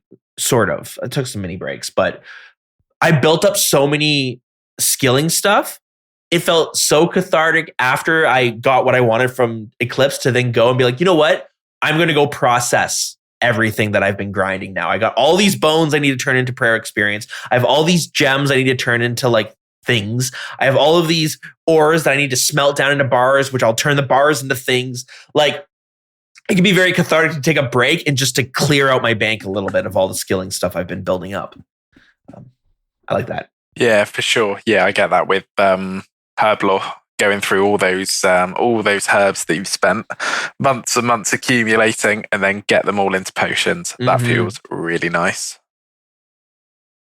Okay, now let's move on to PVM. The first pro I have here is that drops are, I think actually you put this note here. Drops are so meaningful. They're not assigned like a strict GP value. And then I added my own note that it doesn't feel wasteful to go dry, although it still does, but you can like convince yourself after the fact that it doesn't feel wasteful. So yeah, we touched on this already, but like, yeah, drops can be super meaningful. What's the first drop that pops into your head of like, yeah, this was like that meaningful? The first drop that you're like, oh my God. This is Dragon Warhammer, of course. Oh, that's funny. I was thinking about that one too. Yeah, that's a big one. Yeah, I got it on my my first Dragon Warhammer I ever got was on my main account. All of my Dragon Warhammers I've been absolutely spooned. I've got like 6 in under 5,000 KC, and even some of those are like, yeah, just absolutely crazy. But yeah, when I got it on my main the first time, I just went straight to the GE to sell it. Whereas on my Iron Man, like you get that Dragon Warhammer drop and you can't stop smiling for the rest of the day. Like, you know, your whole account is just unlocked. Now to counter that a little bit, I remember Deegan. So Deegan, my brother, we used to do the podcast together, but he doesn't play RuneScape as much anymore. But I remember he got a Dragon Warhammer drop on his main, and he went to the duel arena because it was still around, and he decided to stake the 50 mil because it was worth like 50 mil back then. Stake the 50 mil for it, and then he said the adrenaline rush was so crazy that he felt like he was going to throw up during the duel. So like he like doubled up the sense of meaning from that Dragon Warhammer. It's like, I got the weapon. Now I'm going to go stake it and all or nothing, baby. Yeah. I would argue that even double the feeling you get from a main, getting a Dragon Warhammer as a main, it's still nothing compared to what it would be like to get it as an Iron Man. So yeah, I mean that's a good one. But the counterpoint is some grinds, I'm not really at them yet, but we've all heard of the people who go dry at the Dragon Warhammer, or the other one that stands out is the Bofa grind. I'm not even there yet, and I'm very intimidated by it. Actually, so much so that I've decided that it's not going to be a grind I'm doing. I will passively go for it. So the Dragon Warhammer, I'll do it through Slayer tasks, but I might not sit down and be like, I'm going to get this item. I think I'm accepting the fact that I might not ever get it if I go super dry. I don't know. Well, you're a work from homer, so once you check out that video I've sent you of the AFK Dragon Warhammer, you might change your mind on that. It's a bit of a game changer. We'll go for 10 item stack. Yeah. But yeah, when it comes to like CG, you're very right. Like those enhanced seeds can be absolutely brutal to get. Yeah. You know, you look at Reddit and you see people being like 2,400 KC with no siege yet. What? That's like 5 minutes a KC if you're zooming. Right? Oh no, what's 7 minutes a KC? I think I don't even know what my PBCG. So I've done 950, and my personal best is 7 minutes 20. Okay, 10 minutes. Let's say 10 minutes per KC. It's a lot of time. And that sucks if you don't like the content. That's like, I don't really like Corrupted Gauntlet. Now, word on the street is No Monkey just dropped a spicy video talking about how the Eclipse set is now the new Bofa set. So I might be I might be saved from that one. You've already done a Bofa skip. Nice. Oh, thank God. One thing that I like about Iron Man mode, I'm just thinking about this now, is it feels like they've added, there's like so many choices you can make where like you can go for this or this. Like you don't need, like there's different options. Like if the Eclipse set really does become a replacement for Bofa, that's nice. It gives you the option to go for moons. But if somebody loves Corrupted Gauntlet, keep sending it. You know, there's probably lots of great items you get from it. But I'm also looking at something like, oh my God, I think we've been recording for too long. I keep forgetting what I was going to say. What was the other one? Oh, the Huey Coatl, whatever his name is. You know, the Huey. Something like that, yeah. He drops, Dragon. It drops like a new range set of gear. And really, like, it's kind of a bitch to grind for, but if you hate clues, it feels like you could, if you hated clue scrolls and you loved killing Huey, like you could probably just do Huey and get the gear from that instead of getting blessed D'hide from, you know, clue scrolls. Yeah, it's nice to have that variation, especially for content that really, you know, people don't want to do. Because like, yeah, CG, there are a lot of people that love the boss, but absolutely hate the prep. And that just ruins the boss for them. And I'm one of those people. Like I've done, 2,000 CG over my accounts. And I just cannot stand the prep. Yeah. I find it so mind numbing. I wish there was a way, a bit like Chambers, where if you're good, you can do a no prep and you can just run straight in there. And although Chambers, yes, you might have some of the pots that you've you bought in from your bank. Yeah, I wish there was a way that if you were really, really good at CG, you could just skip the prep and just do it flawlessly. Yeah. And that would be your reward for doing it perfectly.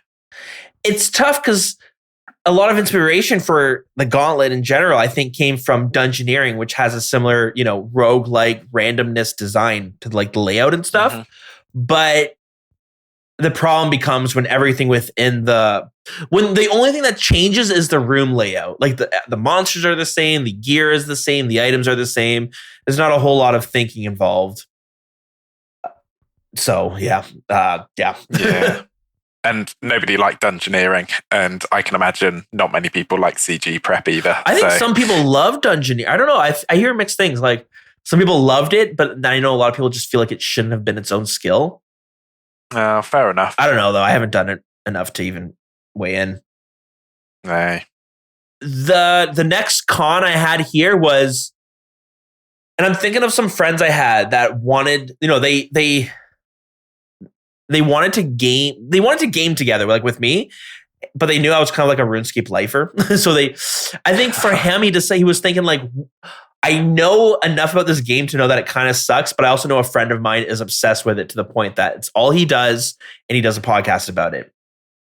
So he gave it a good shot to try to play the game. But what he really wanted to do was just to play together. He wanted to do some like bossing, do PVMing and raiding and all that sort of stuff. So he was able to jump on his main account, do NMZ to level up, and then he bought a bunch of gold, but I think he lied to me and said someone just gave it to him for free. And then he bought all this good gear.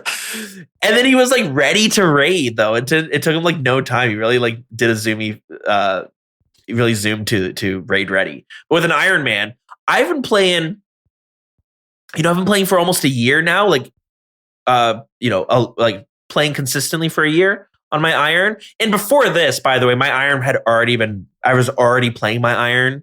Again, I just got bored back in like 2018. I probably got bored and stopped playing it because it was just questing and I was Winter Todd and all that sort of stuff. So it was already started.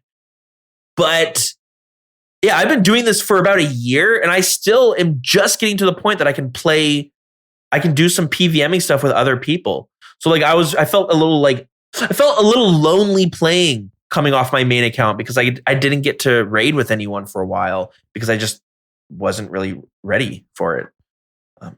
It's a bit mad to think that you've got to play a game for a year before you actually get to really play the game and do the things that you want to do on it.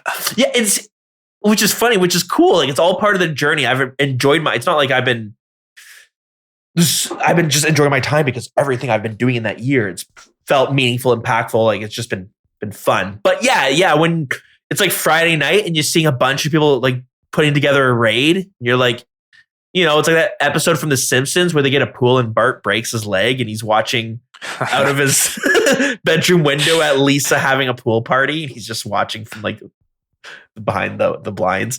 It can feel like that sometimes. So yeah, it's nice though that being part of like the community we have, there are so many raiders and so many people doing PVM content that are like, absolutely, you come along with your dragon skimmy and your bone dagger crossbow, and you come and not bone dagger crossbow, I can't remember what it's called now, the bone crossbow. Yep. And you jump in this top with us.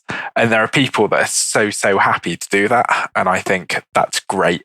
And it sort of, it gets you through some of that, what you said, some of that loneliness of having an early man Iron Man. Oh, totally. Like doing content you're not supposed to be. That's a whole yeah. Join Wild Clan, by the way, to get that experience. Absolutely. We've got a bingo coming up. It's going to be very good fun. Please sign up for it. Mid-content bingo promotion. Do it. Yeah, we'll put a link to the sign-up sheets into this episode description. So if you want to partake in bingo, it's a great time. So get on that. I think that's that's a con about Iron Man. No, I was going to relate that to the bingo, but no, Iron Man can do bingo too. What was I going to say? What were we talking about? Talking about being lonely and Bart breaking his leg. Oh yeah. I was trying to get a TOB set up on my Iron account where it was going to be like it's like those game modes where it's like protect the VIP. The VIP is like super vulnerable. I was kind of thinking we could do that where like it's almost like an escort quest and they got to keep me alive all the way to the end. Unfortunately, I never got to set that up because I had to run, but that would have been a lot of fun. It does sound like fun, to be fair. Any other Iron Man PVMing things that stand out? I can't think of anything. No, I don't think so. I think we've pretty much covered it. It's nice, a bit like you said about there being different options for bosses that you go to get these drops. It's also nice that there are different options for the items that you use in these PVM grinds. So like if you go to Tob, you could go there with a zombie axe, or you could go there with a whip, or you could go there with a fang. And although, yes, there are some DPS differences, like there are lots of different weapons you can use. And like your spec weapon, you can go for the Dragon Warhammer, or you can go for the Bandos Godsword. And yeah, there are variations, and yeah, or that. So yeah, loads of different things that you can go for. So you're not always tied to, okay, I want to go to Tob, I've got to get a Dragon Warhammer. Let's sit down and grind out 3,000 of these Lizardmen Shamans. Yeah, you can, and like that's a great way to do it too. Like maybe you're at a point where you need one of those defense reducing weapons, and like, gosh, just get one of them. Like I don't think if you want to be like min max, and yeah, sure, each one has their own purpose, but like you could I'll spend some time doing shamans, then I'm going to spend some time doing chambers, then I'll spend some time doing bandos. And you just need one of them, and then you're good to go until you start wanting to optimize. And even if you're a low level, level 70 that wants to jump in a raid with, some of the high levels, go and buy a bone dagger. Like the spec of that is slightly defense reducing. It's true. And that's always funny to see somebody run in with one of those. Yeah, they're doing their best. They definitely are. So the next section I have here is the general thoughts. So I know you really want to talk about the UIM section. That's been your number one. So here, let me list them off. You tell me what you think about them and if you have any other that I missed. So the pros I have here is, as an Iron, you kind of have to do a large variety of content, which is great. It can feel fresh at times, although it does mean the game is a little bit slower, which is both a pro or a con. I find everything being slower is also a pro, just because I know what it's like to run out of things on my main account, and I don't really want that. I don't want to run out of things on an Iron. I want to just be able to, play at night before bed and stuff. And I don't want to be in a scenario where I'm like, well, now what? I don't really have anything else I can do. You get to learn a lot about the game just because you go through, processing stuff just takes every single step. So you just know so much more. I can tell you how to make, butter, and I can tell you how to make cream. Go ask any main how to make butter or cream. They're not going to know anything. And then it's fun to collect things on an Iron, even though it is fun. Definitely. You learn so much on an Iron. I love some of the episodes of Gillinor Games where it's all about running around and finding item spawns and finding like A to Z, speak to people with, starting letters, and you find it's the Iron Men who really, really know the game so deeply because they've just spent so much time in this world exploring and not just up at the GE buying everything they need. Yeah, and it's like, you talked about knowing where item spawns are, and I think, this could lead us right into the next segment, which I think UIMs are like the masters when it comes to like knowing where item spawns are. When I played my skilling UIM, I know exactly where I need to pick up that knife, by the way, at Lumbridge Basement, or a spade. I think it's the general store of Varrock is where you can get a spade upstairs. Okay. Anyways, you start learning where those are. So you need to know where they're spawning, because then that's like your own little inventory space. That's you just drop it on the ground.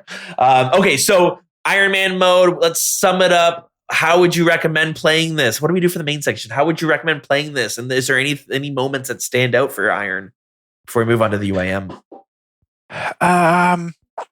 I'd have to open up my screenshot folder and have a look. You talk through us first. Yeah, what's some of your really notable times?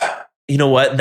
I think I'm embarrassed to say that I can't really pinpoint them right yet. It's just been, like I said, a lot of playing on my own, and I think a lot of my memories come from more of like playing with others.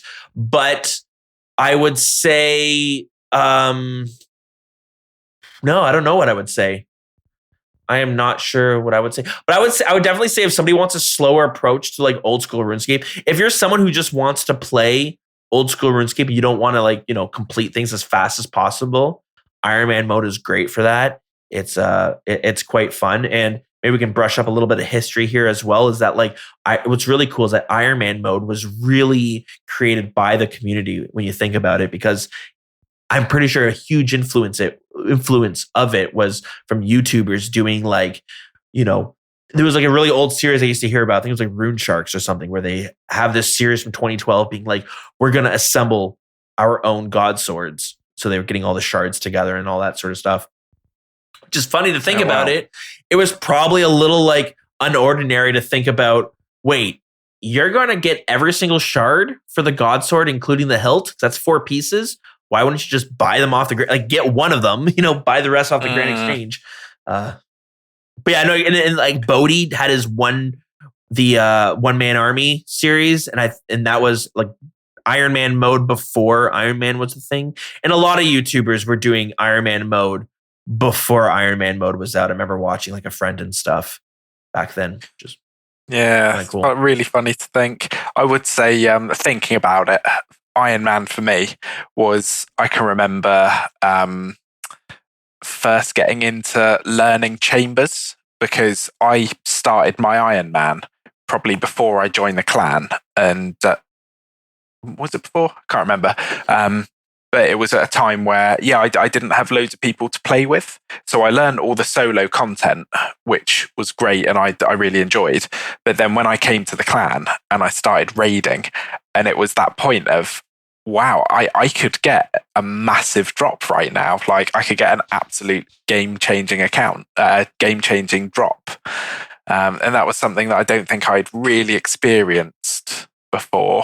And I can just remember running through chambers and then getting my first purple, which was a twisted buckler. Oh, I think it was a twisted bow. I was going to be like, oh no, God, imagine. No. And I was just so excited. No, that's great. That's so great. Excited for that buckler. Yeah, that's fun. It's a cool item too. Probably not the most useful, but still kind of cool. Okay, well, let's move on to the last of the 3 game modes, the one you've been excited about, which is Ultimate Iron Man mode. They really make it sound cool with that ultimate. I was just about to say, it's got such a fitting name because it is definitely ultimate. Yeah. I mean, it's awesome. Okay, so Dilz, I'd like you to start. You get home after a very, very long day doing what you do. Do you work from home? I do work from home. You work from home, so you come out of the office and your wife says, she stinks. She's got that smelly UIM pong to her. Oh, that's saying I do coming out of the office, but we both do. The whole house there we stinks. Go. Yeah. You you smell it and you think, oh no, I know that smell. There's only one thing that could have happened. And she says, yes, I've created an ultimate Iron Man. Oh no. What do you think? Well, first off, alarm bells instantly going off in my head. I'm definitely thinking like, what's going on? There's something not right. She's probably cheating on me because who is putting this in her head to play RuneScape and get an ultimate Iron Man? There's no way. I would also assume she didn't read the game mode properly. Which would probably start a fight because I would have been like, no, you don't have access to a bank. Go back and restart. And it's like, no, it's fine. But so it would probably start a fight there. And then, I think very a lot of skepticism on my part. I get the feeling you don't think she'd suit the game mode very well. Snooping through, I'll be looking through her phone, be like, what's going on? I need to find some sort of hint as to what brought this on. Yeah. Who's this Dr. Feelgood you've been talking to? That's it. We're done. What about you? You come home, business factory, and same idea. You walk in and you smell that musk and you're like, oh, I know this. Oh, I've been there. I would get down on one knee at that point. I would come to terms with the fact that we would never leave the house ever again. Oh, wow. And we would just happily live our next 50 years with no bank, both in game and figuratively. And in real life, because of course we're not working because we're spending all of our time on our ultimate Iron Men. No, really, I think it would be an awful idea because she'd get very frustrated and wouldn't enjoy the game. But I can dream. Yeah, it's especially like if they're not gamers. Like I know for a second, my wife would be like, "Okay, I don't know. I'm clicking on these bones." A second ago, I was picking them up. These aren't picking up anymore, and it's like, okay, it's the inventory. Remember, here's the inventory. Yeah. You have the inventory closed. Let's open it up again. Oh my god! And can you imagine trying to explain death pile mechanics or death bank mechanics to your wife before she wiped all of her stuff? Yeah, and you're like, honey, I told you for the third time, it's only an hour long. You can't leave it for longer than an hour. Brutal stuff. But you're really touching on some of the way of the ultimate Iron Man. So, okay, you've mentioned it. You got a scythe and all that sort of stuff. Like, what other things are like standouts about your UIM account? Like, what could someone expect if they looked your account up? So I've got my scythe. I've done some done loads of Tob. I've done some hard mode Tob. I've got my Infernal Cape. I've pretty much done all the content that you'd look at and think, oh, that looks like a pretty hefty account. But yeah, being a UIM, I've done Bandos, but I've not done the rest of God War's dungeon because there's none of that stuff that I particularly need right now. But yeah, I'm just at the moment, I'm sort of in that period of I'm smashing out raids. So at the moment, I'm sort of locked to chambers, and I'm just getting loads and loads of herb drops before hopefully getting my ancestral and my T-bow. Something I really, really love about the UIM, which people forget, is that because we can store certain things on our house, there's a bit of an argument saying that our house is basically our bank. It definitely isn't. There are some things we can store and some things we can't store. Oh, and there's like no rhyme or reason for what gets stored in the POH. It seems so random. Yeah, it's a bit funny. Like we can store Missouri armor and ancestral and like obsidian armor, but we can't store bandos or anything like that. Yeah, it's very odd. I guess we should back up real quick because we're throwing around some terms like storing in the POH, that's our bank, and death piling. Yeah. And so people don't know the ultimate Iron, what really makes the Iron Man, this Iron Man mode ultimate is there's no bank. So Iron Man mode, so mains, you have access to everything. Iron Man's, you can't trade, which limits a lot of social interactions in the game. UIM, same thing as Iron Man mode, but you don't even have a bank. So you're just stuck to like your inventory and then certain like janky storage methods like death piling, which is when you like die and drop all your items on the ground and they can last there for an hour before they disappear.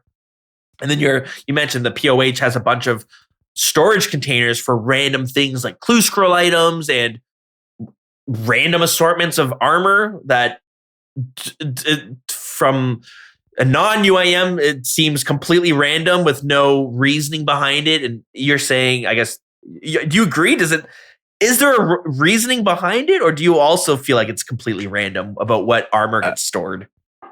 No, I do feel like it's completely random. I'm sure there's a reason to what they've decided can be stored there and what can't. And maybe more accomplished UIMs than myself probably have an answer to that. But yeah, I've got no idea on that one. So this is a bit of a tough one when we're talking about the three categories that I was like kind of noting down. Because I feel like a lot of things that we've talked about with an Iron Man, like going from a main account to an Iron Man, I feel like a lot of things are the same from going from an Iron Man to a UIM, just more so. So because you don't have a bank, like everything is so much slower when it comes to skilling. Like not only do you have to go through all the steps of processing something, often, at least with an Iron Man mode, you can kind of optimize it a bit by being like, I'm going to mine a bunch of coal, mine like 1,000 coal, and then I'm going to turn it into something all at once. Whereas with an Ultimate Iron Man, unless you can find a workaround, like you kind of have to, you mine a handful of coal, process that handful of coal into bars, make the bars into whatever you initially need to make, but then you got to go back to step one again, and you kind of have to do them in short bursts, which can be, I don't know if that's a pro or a con, because similar to Iron Man mode from the main mode, where it feels like you're passively training it, Ultimate Iron Man also has that, where it feels like because you're having to do all these steps over again, like you're passively doing it. But if you're doing it, my argument's kind of falling apart right now. But like that's the first that stands out for skilling. Yeah, I feel like you are right. It can be extremely tedious to get any of these skills done. I think very few UIMs would, to make bars, they'd go and mine an inventory of something, chuck it in, get those bars out, and then hammer them down into what they need. You can get a lot of resources from, boss drops. Okay. So, like you think of gargoyles, they drop loads of steel bars that you can use and process. UIMs make use of the blast furnace shop. So that's a good way of getting your smithing up, is just buying the gold ores and smithing them down. At the moment in my looting bag, which is another way of storing items, you can store up to 28 items in a looting bag. But you can only get them out if you die. I've got 25,000 gold ore that I've just accumulated from raids and PVM drops and stuff like that. So I think it's a bit of a misconception that people think that UIMs can note a lot of things at banks, but they can't. It's only farming items they can note on leprechauns. But yeah, you can get so many noted things from PVM content. Like I was saying before, like I get loads of noted herbs from chambers, and that's where a lot of my skilling comes from. Just sort of noted stuff from PVM content. So like, as you're talking about the UIM, so again, I'm less familiar, and I should say like my UIM resume comes from the perspective of, okay, so I have like an endgame main, and then a mid-game iron, which are very different. And then this is like even the difference between my UIM and the other two accounts are like probably even more so, because it's a skiller UIM where I'm only training, the only combat skill I'm training is defense. So no HP, just defense. And which means I'm like restricting an already restricted account that I mentioned earlier.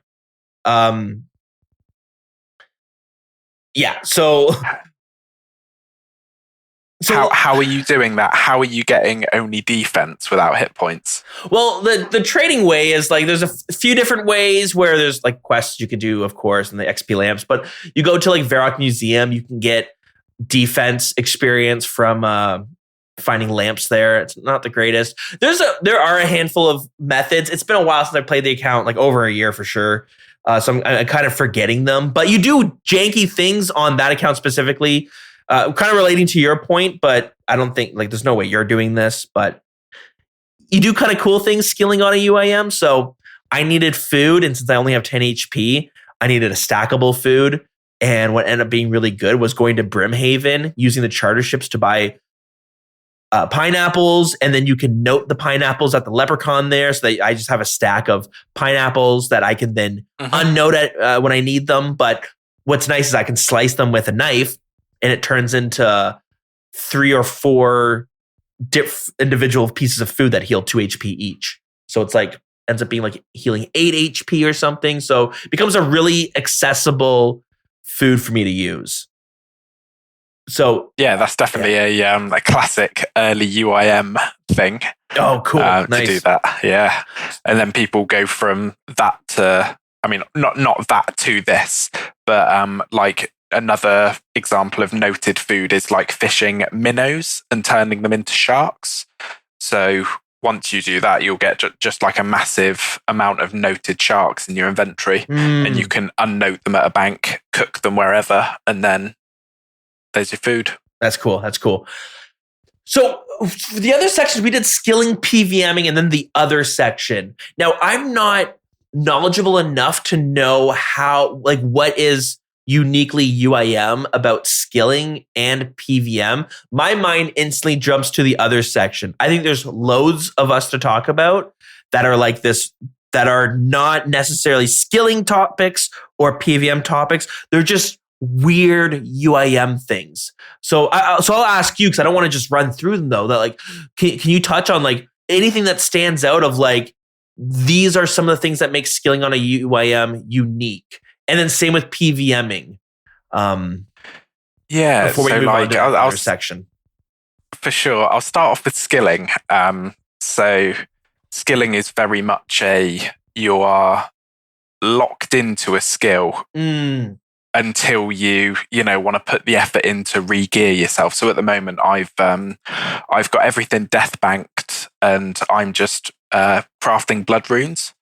And if I want to stop crafting blood runes and go on to something else, I've got to go and get all of my stuff out of death storage, and then I've got to die again because all of my stuff's in my looting bag at the moment, and just got to do all of these very janky things to actually gear myself up for a bit of PVM content. So yeah, it's definitely something that you're locked into once you start doing it. But I think that's okay, because I've got the luxury that I've got more than one account. So, if I'm doing what I'm doing now, just crafting bloods, and, a group wants to run some TOB, I can just jump on my iron and very quickly gear up for that. So I think that's a bit of a luxury. I don't know how familiar people are with UIM to see how we train Herblore. I think that's something that, if you're interested, you should go and check out on a YouTube video, because it is the most janky, interesting way to train something ever. Can you give us a quick 30-second run through of what that would look like? So it's just having, you have your noted unfinished potions that you've made at at the Gaia Nada, and then your secondaries, and you'll be at the GE and you'll unnote all of your unfinished potions. So you've got an inventory full, drop half of them on the floor, unnote your secondaries, mix them together, change it at the guy that decants your potions, and get them changed into 1 doses. So you've got a stack of noted 1 doses in your inventory.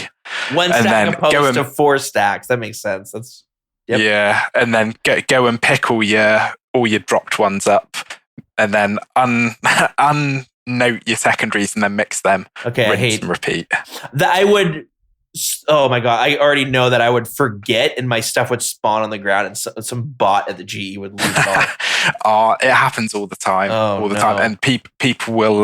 There's a tile that you mark because it's like the right distance away from the bank.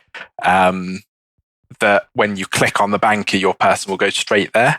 And the amount of people that will drop an item on that tile, so you can't just pick up all your potions. You've got to right click and pick them up. Yeah, There's people grief you so hard. You're telling me the UIMs have a single tile that there's this is the optimized tile for this specific activity in the Grand Exchange? Yes. Oh my god, that's so funny. Yes, that's what I'm telling you. So yeah, I think that's what makes skilling so interesting and fun, and just every potion you make, every level you get, every chin chomper you catch, every blood rune you craft, it is just magic. And you know that you're gonna really use it well. I guess it makes that single prayer potion probably feel so much more meaningful, because there's so much more involved to obtain it. You appreciate it more, even more so than an Iron Man would, because they just got to mix it together, but you have to decant it. Yeah. Recant Well, I've it? got I've just finished making 5,000 Ceradarmin brews, and they're the toad flax that I've had since the start of when I first started being able to farm. And then I got a load through raids, and then recently I've gone and killed 1,000 or to 1,500 mole, however many it was, to then get the secondaries to make these brews. And it is just so involved. And yeah, as you said, so much goes into it. Mm-hmm. Which for many of listening, this sounds like an absolute nightmare. But I mean, that's why they call them only of the ultimate of people are able to. The sweatiest of people. Yeah, there we go. The stinkiest. So, okay, so we're on skilling. What, and you have the unique experience of having played the 2 other accounts. Is there any skilling grinds that you maybe enjoyed on an iron or a main, but then when you had to do it on your UIM, you're like, this fucking sucks. I hate that you hated, but you didn't hate doing it previously? I don't know about that. I'd say perhaps Herblore was a good example. I guess anything along those lines. Yeah, I think Herblore actually I enjoy more as a UIM, because that's the one. I think it's the one activity I do that I'm like, wow, I am a true UIM right now doing what I'm doing. I say construction sucks. I can see that. That's a good one. Yeah, I've done a lot of mahogany homes without any planks. At the moment, I've gotten a load of planks from Chambers, but before that, I've just done mahogany homes by cutting an inventory full of logs in Prifidinus, turning them into planks, and then going to do my construction contract. And that sucks. Yeah. Okay. I could see that. Okay. Now, I guess on the other hand, like, is there any grinds that you did on a main and iron that you can remember that you hated, but for some reason doing it on your UIM, you just for whatever reason like it? I'd say probably, I mean, everything really, because as I said, everything's just so like meaningful on a UIM. It just clicks. Do you, now, okay, this isn't even related to skilling, but do you think if you played the UIM as your very first account that you would enjoy it as much as you are now? Or do you think you're only enjoying it because you had the luxury of playing through it two other times already with main and iron? Yeah, I'm sure that's the case because I know what I'm doing. So all of the things that are inaccessible to me or awkward for me to do, I've got the game knowledge to make it a little bit easier and a little bit, more user friendly. Okay. So I guess moving on to like PVM, I guess I'll ask you the same question because I'm curious, like, is there any grinds that you didn't mind doing on your other accounts that you find way more tedious or that you like find annoying to do on your UIM? Like more PVM related? Maybe it's like barrows or I'm trying to think of something where you gotta switch a lot of gear, some weird stuff. Some of the wilderness bosses, like I've smashed out some wildy bosses just for like in an attempt to get some potion secondaries. They're a bit of a pain on the UIM. Oh yeah. Because you've obviously got to death pile all your stuff on the floor and then have a load of items ready to collect to then go into the wilderness and then get back in time. So yeah, that's not a fun thing to do. Brutal. Now, and then on the flip side, is it the same as skilling? Like, do you find everything you do PVM just to be more enjoyable generally? Or is there anything that you hated doing? Like any significant difference between doing it on your iron where you hated it, but doing it on your main, you're like, wow, this is so much more fun. No, every single thing I do on my UIM is just infinitely more enjoyable because you've got that chance of a drop that means a lot to your account. And also you've just got that sense of satisfaction of, this was really difficult to get to this point where I am now. And look at me, absolutely destroying Vasani's nightmare with my scythe that I got myself, Yeah, no, that's okay. Well, I guess so, cause you have some notes here. So I guess we can just like go through them because I want to hear it broken down a little bit more. So you have something a grind that people don't think about is getting the full sets. That's the fun part. Similar with the God Wars chart. I don't know if I should be reading these notes verbatim. Yeah. Oh yeah, it's very much doesn't make sense unless you're in my brain. Yeah, just speaking about something that I really, really enjoy and a reason why I love things being storable in the player own house is that you've got to get the full set to get it back out. Yep. So like now I've got in my POH, I've got a Missouri mask and the bottoms. So I need the chest to get it out. Oh, that's okay. I am just so excited to get the Missouri top. And like at this point, I'd prefer it over the staff because it would just mean that much to be able to get that full set out. So like in a way, when you get that last item, it's almost like getting the 3 items again.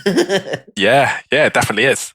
That's funny. Because like you're saying that, I'm like, that could definitely work as a con depending on who you are, knowing that like, okay, great, I got my, I don't know, armor set piece, but I can't really unless I'm going to like main it for the next little bit. Like I need to get the other 2 other pieces to store the whole thing. So that can be I can see that being a little bit maddening, but as you said too, it's almost like you're doubly excited to get that unique now.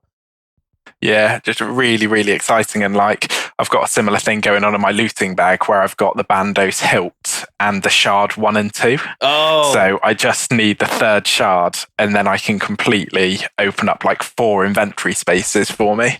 And that's something that's exciting. And that whole thing right there, you see as a positive, eh? You don't see it as like, oh, like I got these 3 items, but they're effectively useless until I get that 4th item. How annoying. Like I felt like that with my Eclipse set a little bit when I'm like, I got my 3 pieces and it's like, great, I'm excited I got my 3 pieces, but they're effectively useless until I get that last one, which was exciting when I got it, but I guess leading up to it, it was not exciting, kind of annoying. Yeah, I think for this point specifically, it's frustrating only because I've got no reason to be at God Wars because I green logged Bandos.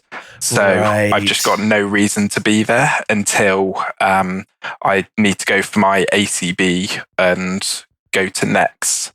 So I wouldn't find it frustrating if I had a reason to still be doing that content. Mm-hmm. Yeah, that's tricky. It does.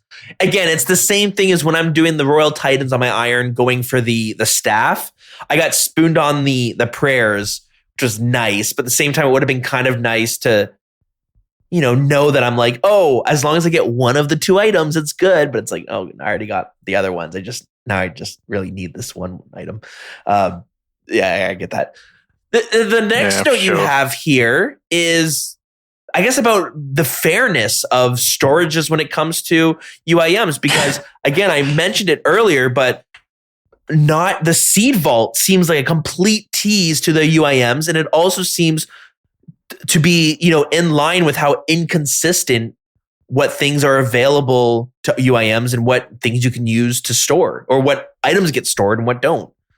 I think I originally put that note because it was maybe 2 or 3 weeks ago when a UIM wiped all of his things because he was too late to come back. I don't know if you're not part of the Discord whether you've seen the news on it, but yeah, there was a UIM who lost all of his stuff, and he was screaming, saying it was a glitch in the system. Right. And eventually a JMod came out and was like, no, actually, we've reviewed what happened. There was an issue with the Runelight timer, your death timer, and your stuff, you were longer than an hour. So rip. And everyone was just calling out, saying that UIMs basically have a bank anyway, because we've got, we can store things in our POH, we can store things in stash units, we've got our looting bags, we've got all of these various systems of holding more than just 28 items. And I just wanted to know your thoughts on it, whether you think it's fair that there are so many of these systems that we can use and abuse. I mean, yeah, it's an interesting question. I think, first off, if the POH, you could store all your way more unique gear, like full sets, that would make me more interested to play UIM. Like if I could, if all Barrows and Eclipse and you had your Torva could get put in there, like any unique pieces could fit in your POH, I think I would like, because then it becomes about collecting things a little bit. The thing that turns me off is having to drop a really good item, but you're like, it's not, I don't need it. So that's tricky.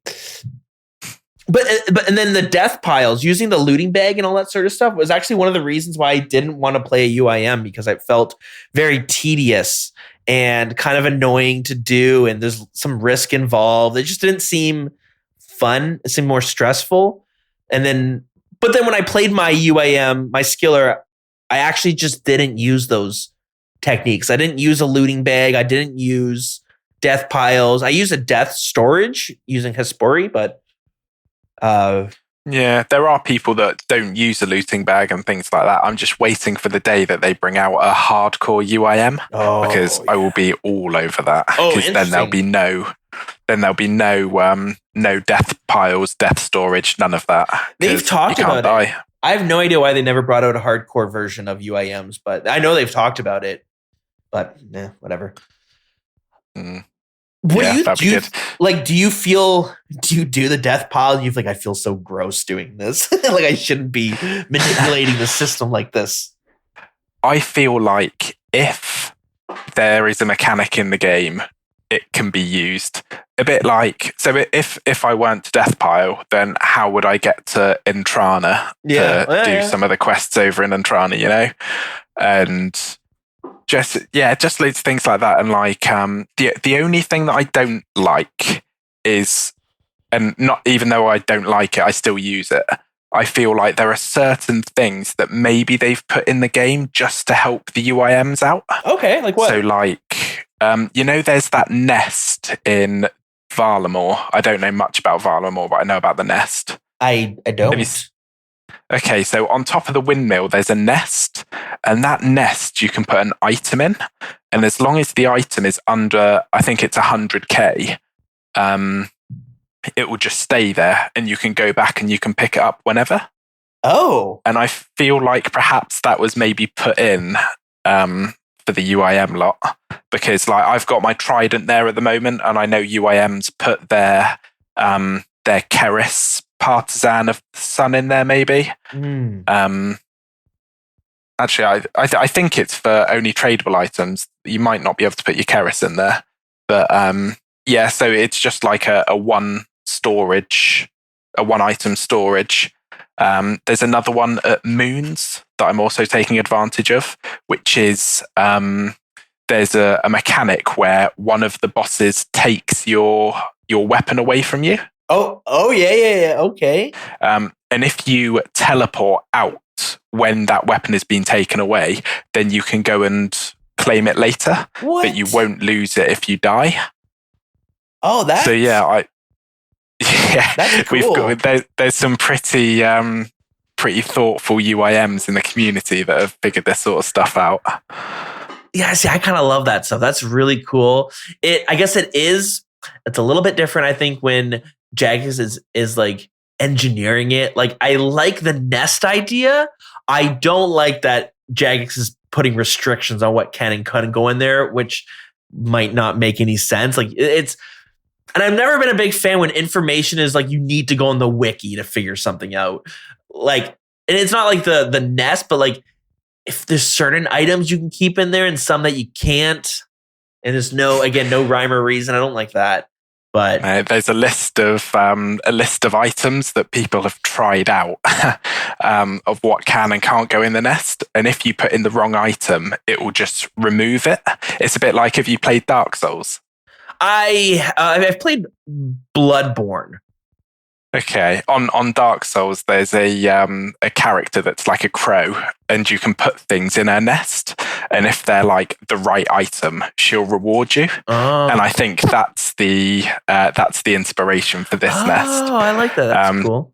But yes, somebody put in some dragon claws, and they were just like removed instantly. What? So I don't know if it was a main account or an Iron or a UIM that tried that, but yeah, somebody lost dragon claws. Trying to work out. My gut is I don't like it, but I think I could probably be persuaded by someone who does like it if they were passionate enough about why it's a good thing. So yeah, I think as long as I can put something in there, I'm happy for it. The next note you have here is it makes you an amazing player. Maybe it's like similar to the Iron Man having to go through more steps, but maybe you can break this down for us. Like, how does the UIM make you a better player? I was hoping you'd reword that slightly differently, because that makes me sound like I've got an awfully big head. Well, I mean, I do the same thing. I put down notes and I just like use like the most worst wording, but I'm like, it'll make sense. It'll make sense when I go to read it, and then I go to read it and it doesn't make sense. I'm like, oh my God, I can't remember why I wrote. Why'd I write Dilz was the coolest and most handsome dude ever? What is this? Well, I mean, true is true, isn't it? But yeah, my thoughts were that, so, you know, with my Iron Man, when I used to go to Top, I'd always bring in sort of like 4 restores, 6 brews, and like, you know, I'd have 28 inventory spaces open for various things. Mm-hmm. Whereas going in there as a UIM, I'll have say 20 inventory spaces, because the others are taken up with my looting bag and my divine rune pouch and my seed box and all of my noted potions. And yeah, I'll end up having like 6 spaces for potions, because I've obviously got all of my gear as well. So I'll be running into Top with 2 prayer potions and 6 cheesy potatoes. And that was just something that I never thought I'd be able to survive Top with that little.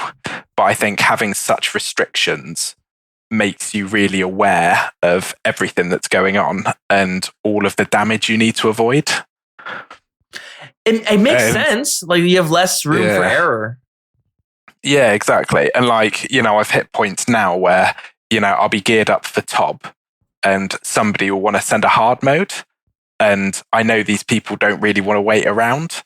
So I'll pretty much just go in with my regular Tob setup. So I'm running into a hard mode Tob with 6 cheesy potatoes and 3 restores.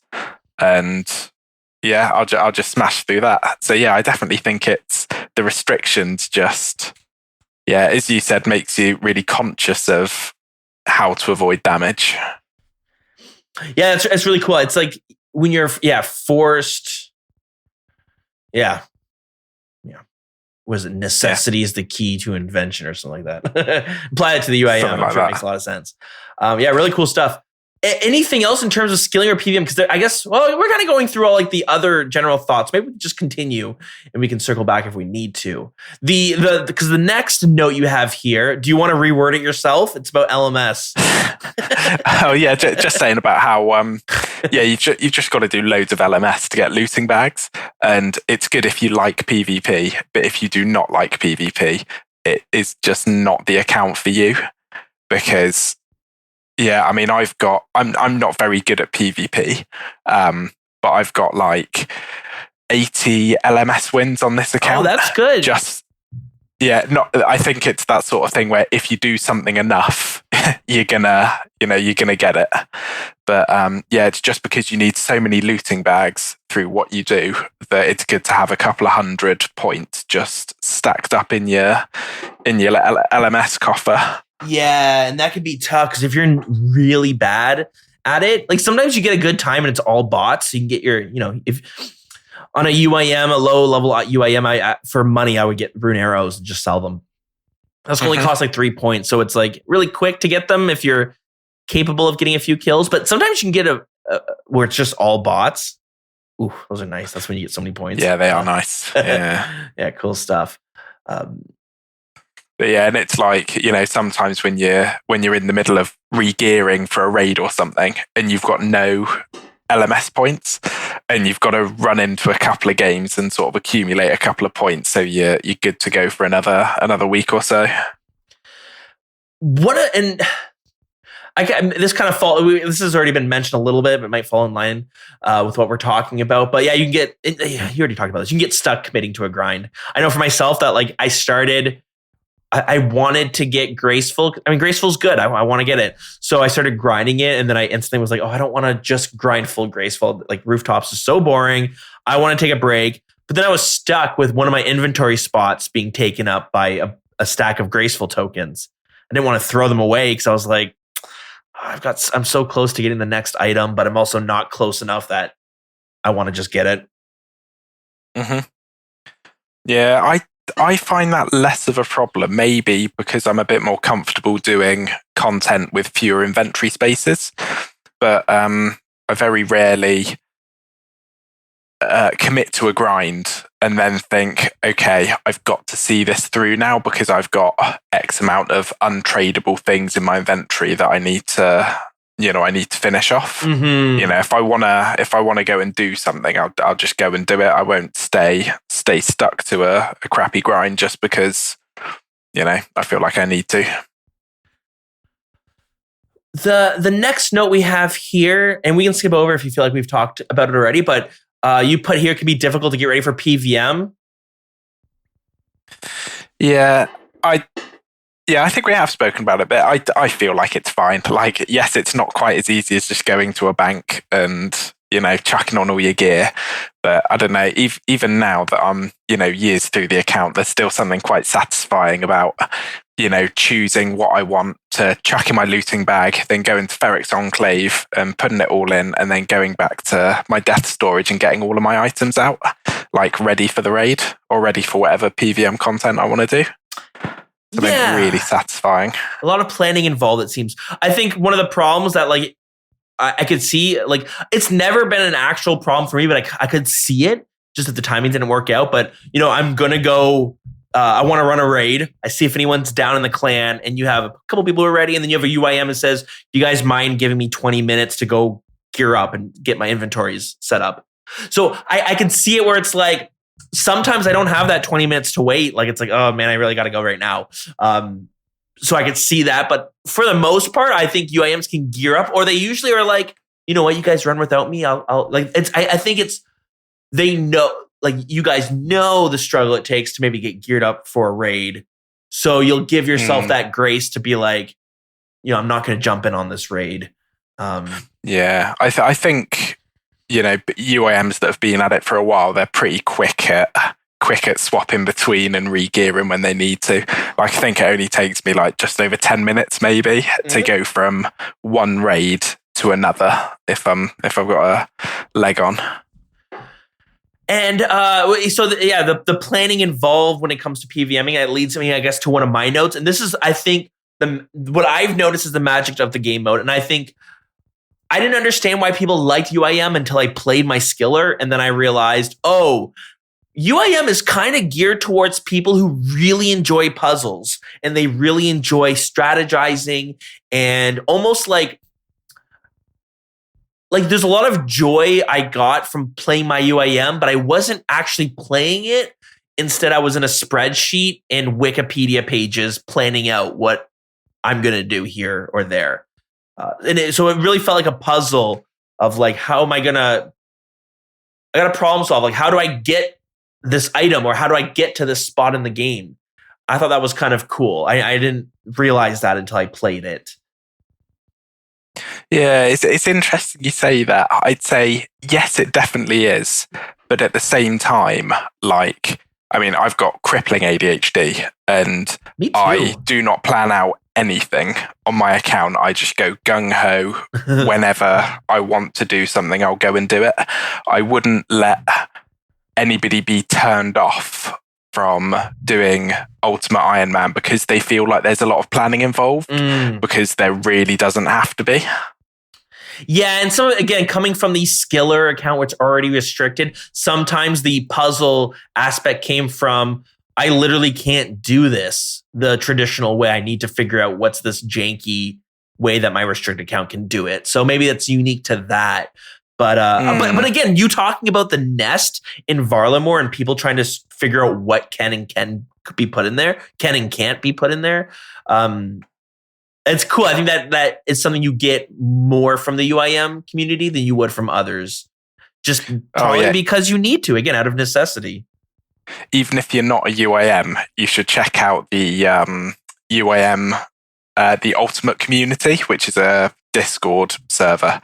And it is just the nicest community of RuneScapers ever. And probably the sweatiest as well. My last note I had here that I really liked was, I find with an Iron Man, it's very cathartic to go through. When, like I mentioned, when you have a stockpile of resources that you have to go then process into stuff. Like, I really liked doing that in between my grinds. With a UIM, it's the same thing, but I found it even more so because you're clearing up inventory spaces. So a bunch of seeds and all these things, or maybe like what you're mentioning with like secondaries and your herbs. Like, every now and then I would just say, you know what, I'm going to go on a huge farming grind and just use up all these herbs all these seeds I've been saving up, and getting back that inventory space. It felt really nice. I really enjoyed doing that on my UAM. Yeah, I bet. Yeah, it's going to be nice when when I get that final Godsword shard and that's 4 inventory spaces free, or that's not too bad because they can go in the looting bag. The biggest bane of my life is having my crystal armor, because of course you can't put that in the looting bag unless you downgrade it to the seeds. So once I get my T-bow and I get to drop all that crystal armor, that is going to be something else. Wow. Yeah, that's just UI. And then that's a thing we should add here too. Like, you get to a point in the game where you're dropping valuable stuff because you just can't. I can't even imagine dropping crystal armor and all that. But in your head, you're like, hey, you know what? Like, this is just a vehicle to get to T-bow, and then I don't need no crystal bow no more. That's interesting. Do you have any other notes? Anything that really stand about the UIM mode? Because that's all my notes, but I'm also not as deep into it. I just think it is great. It is so much fun, and I would suggest that if anybody thinks that they may want to ever do a UIM in the future, just set up an account, chuck an axe on him, and set him chopping trees somewhere, and I can guarantee that that little flame is gonna stoke inside you, and you're gonna think, oh, maybe I'll just go and do a quick quest, and then your true UIM journey will start. Because it is just a different way of experiencing the game. We forgot to even talk about questing. It's a pain on an Iron Man. How much of a pain in the ass is questing on a UIM? Oh, I love it. I think it's better than. This sounds like it sucks. And you're like, oh, it's the best. Yeah. If you can't guess, I quite like the game mode. I really like that on the quest helper, it will say all the items you need at the top, and then it will have like the different, the different sections to the quests. Like, I'm looking at Forgettable Tale, and it's unlocking the tunnels, then puzzle 1, puzzle 2, puzzle 3. I really like just collecting the items for the first part you do, carry that out, move on to the second part, go and get all the items, do the second part, go and get all the items. And I find that a much nicer way of questing than, what a main would do, just buying all the items, chucking them in the bank and grabbing them out when you need them, or the extra steps of an Iron Man, having to get them and then chucking them in the bank. Because I agree, it's a lot more effort, but I don't know, just something about it. It sounds like it breaks up the actual grind of the quest itself. You're having to take little breaks in between, forced breaks, which make it a little nicer, maybe. Mm-hmm. Yeah, it definitely does. That's cool. But I'm on Desert Treasure 2 right now, which is a bit less fun because of the combat involved. That's quite tricky. Yeah, that sounds like a bit of a doozy. So I guess, okay, so you've been with it, and you've mentioned that the UIM mode is like your favorite. Is there a moment where it all clicked? Or did you start the game mode and did you like love it to the tens right off Tutorial Island? Or did something have to happen for you to be like, oh, I get it now. This is what makes this mode so much fun? Nah, I don't know really. So I started my UIM and I played it for a while, and then I sort of turned it off for 6 months or whatever. And then I came back to it. I must have been pretty early games. So I think I was this was before I'd done Dragon Slayer 2. So I was fairly early game. And then, I just picked it up and really fell in love with it, really. And here I am today. And I think even if I were to wipe at the point that I'm at now, I'd probably still rebuild back up. Yeah. And that's, if anyone who listened to the previous Feel Good episode, that's and this is a story that happens from time to time, but a UIM, because you have to do death piling and you're going into the wilderness to like set up your loot bag and all that sort of stuff, that from time to time a UIM gets PK'd or killed and a bunch of items get wiped. Happened to a lot of people, including yourself. Yes, there is a great, my favorite thing on the Ultimate Iron Man Discord that I mentioned before. There's a section called UIM mistakes, and it is full of UIMs losing lots and lots of fantastic gear. Oh, wow. I was a young and naive UIM back in the day, and I used to go north of the GE to chuck stuff in my looting bag when you can just go to Ferrix Enclave and you can do it there where you're completely safe. But at that point, my only really big loss was the enhanced weapon seed. But I very quickly got another one back. Yeah, that's lucky.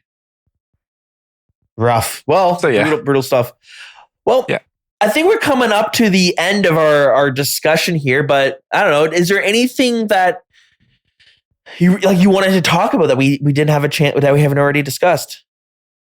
I think in our 3 hours of talking, we have pretty much discussed everything. Cool. Yeah, that I was thinking. Once again, I'd like to plug the bingo. Anybody, whether you're in the clan or not, feel free to come along to our bingo. It is always really fantastic fun. It's a good time. It's going to be fun too. We've already got about 60 people signed up. So it should be a good bunch. And we're expecting some more, of course, as well. But should be a good time. I don't usually participate, but hell, I'm participating this time. Might even book some time off from work to do it. So yeah, that should be quite fun. Definitely. A big thank you to, I can see in the event planners chat, there are a few people currently planning the bingo whilst we're having this talk, because this is run over a little bit. So a massive thank you to our mods and event planners that are putting in the hard work. Thank you. And my wife's going to kill me. I was like, we'll be about an hour and a half. And here we are, almost 3 hours. Oh boy. Yeah, I've said the same. We should go. Or we're going to go upstairs. And they will be playing UIM mode out of spite for some reason. I don't know. Maybe, whatever. They misheard the podcast. Hopefully. Yeah, hopefully you're just like, this would really bring us closer than we've ever been. Okay, well, great stuff. Well, feel good. We usually have like a song of the week at the end. Do you have a song that if I said you have to recommend a song right now, like what's the first one that pops in your head? Oh, I could recommend one. It is my favorite song on RuneScape. I can't remember the name of it. It's the one that plays in Sepulchre. Oh, interesting. Okay. Let's madlessly type. Is it Watch Your Step? Well Hollowed Air? I think it's just those two. I think it might be Watch Your Step. That's a 6-minute song. So is it? Okay. Has to be. Let's do it. You might be thinking, what kind of instruments should we expect from this song? Well, you can expect a acoustic grand piano, harpsichord, never heard of that, church organ, pizzicato strings, orchestral harp, string ensemble number 1, French horn, pad number 1 from the New Age, FX2 soundtrack, FX5 brightness, reverse cymbal, percussion, and a custom choir. Jesus, Feelgood, what kind of song is this? They are all my favorite instruments, so I can see why I like this song so much. Yeah, including FX2 bracket soundtrack. Can't forget. That is my absolute favorite. Okay, well, Feelgood, thanks so much for coming on. I had fun today. We'll do this again sometime. Oh, thank you for having me. Yeah, absolutely. Cool. All right, well, bye everyone. Cheers.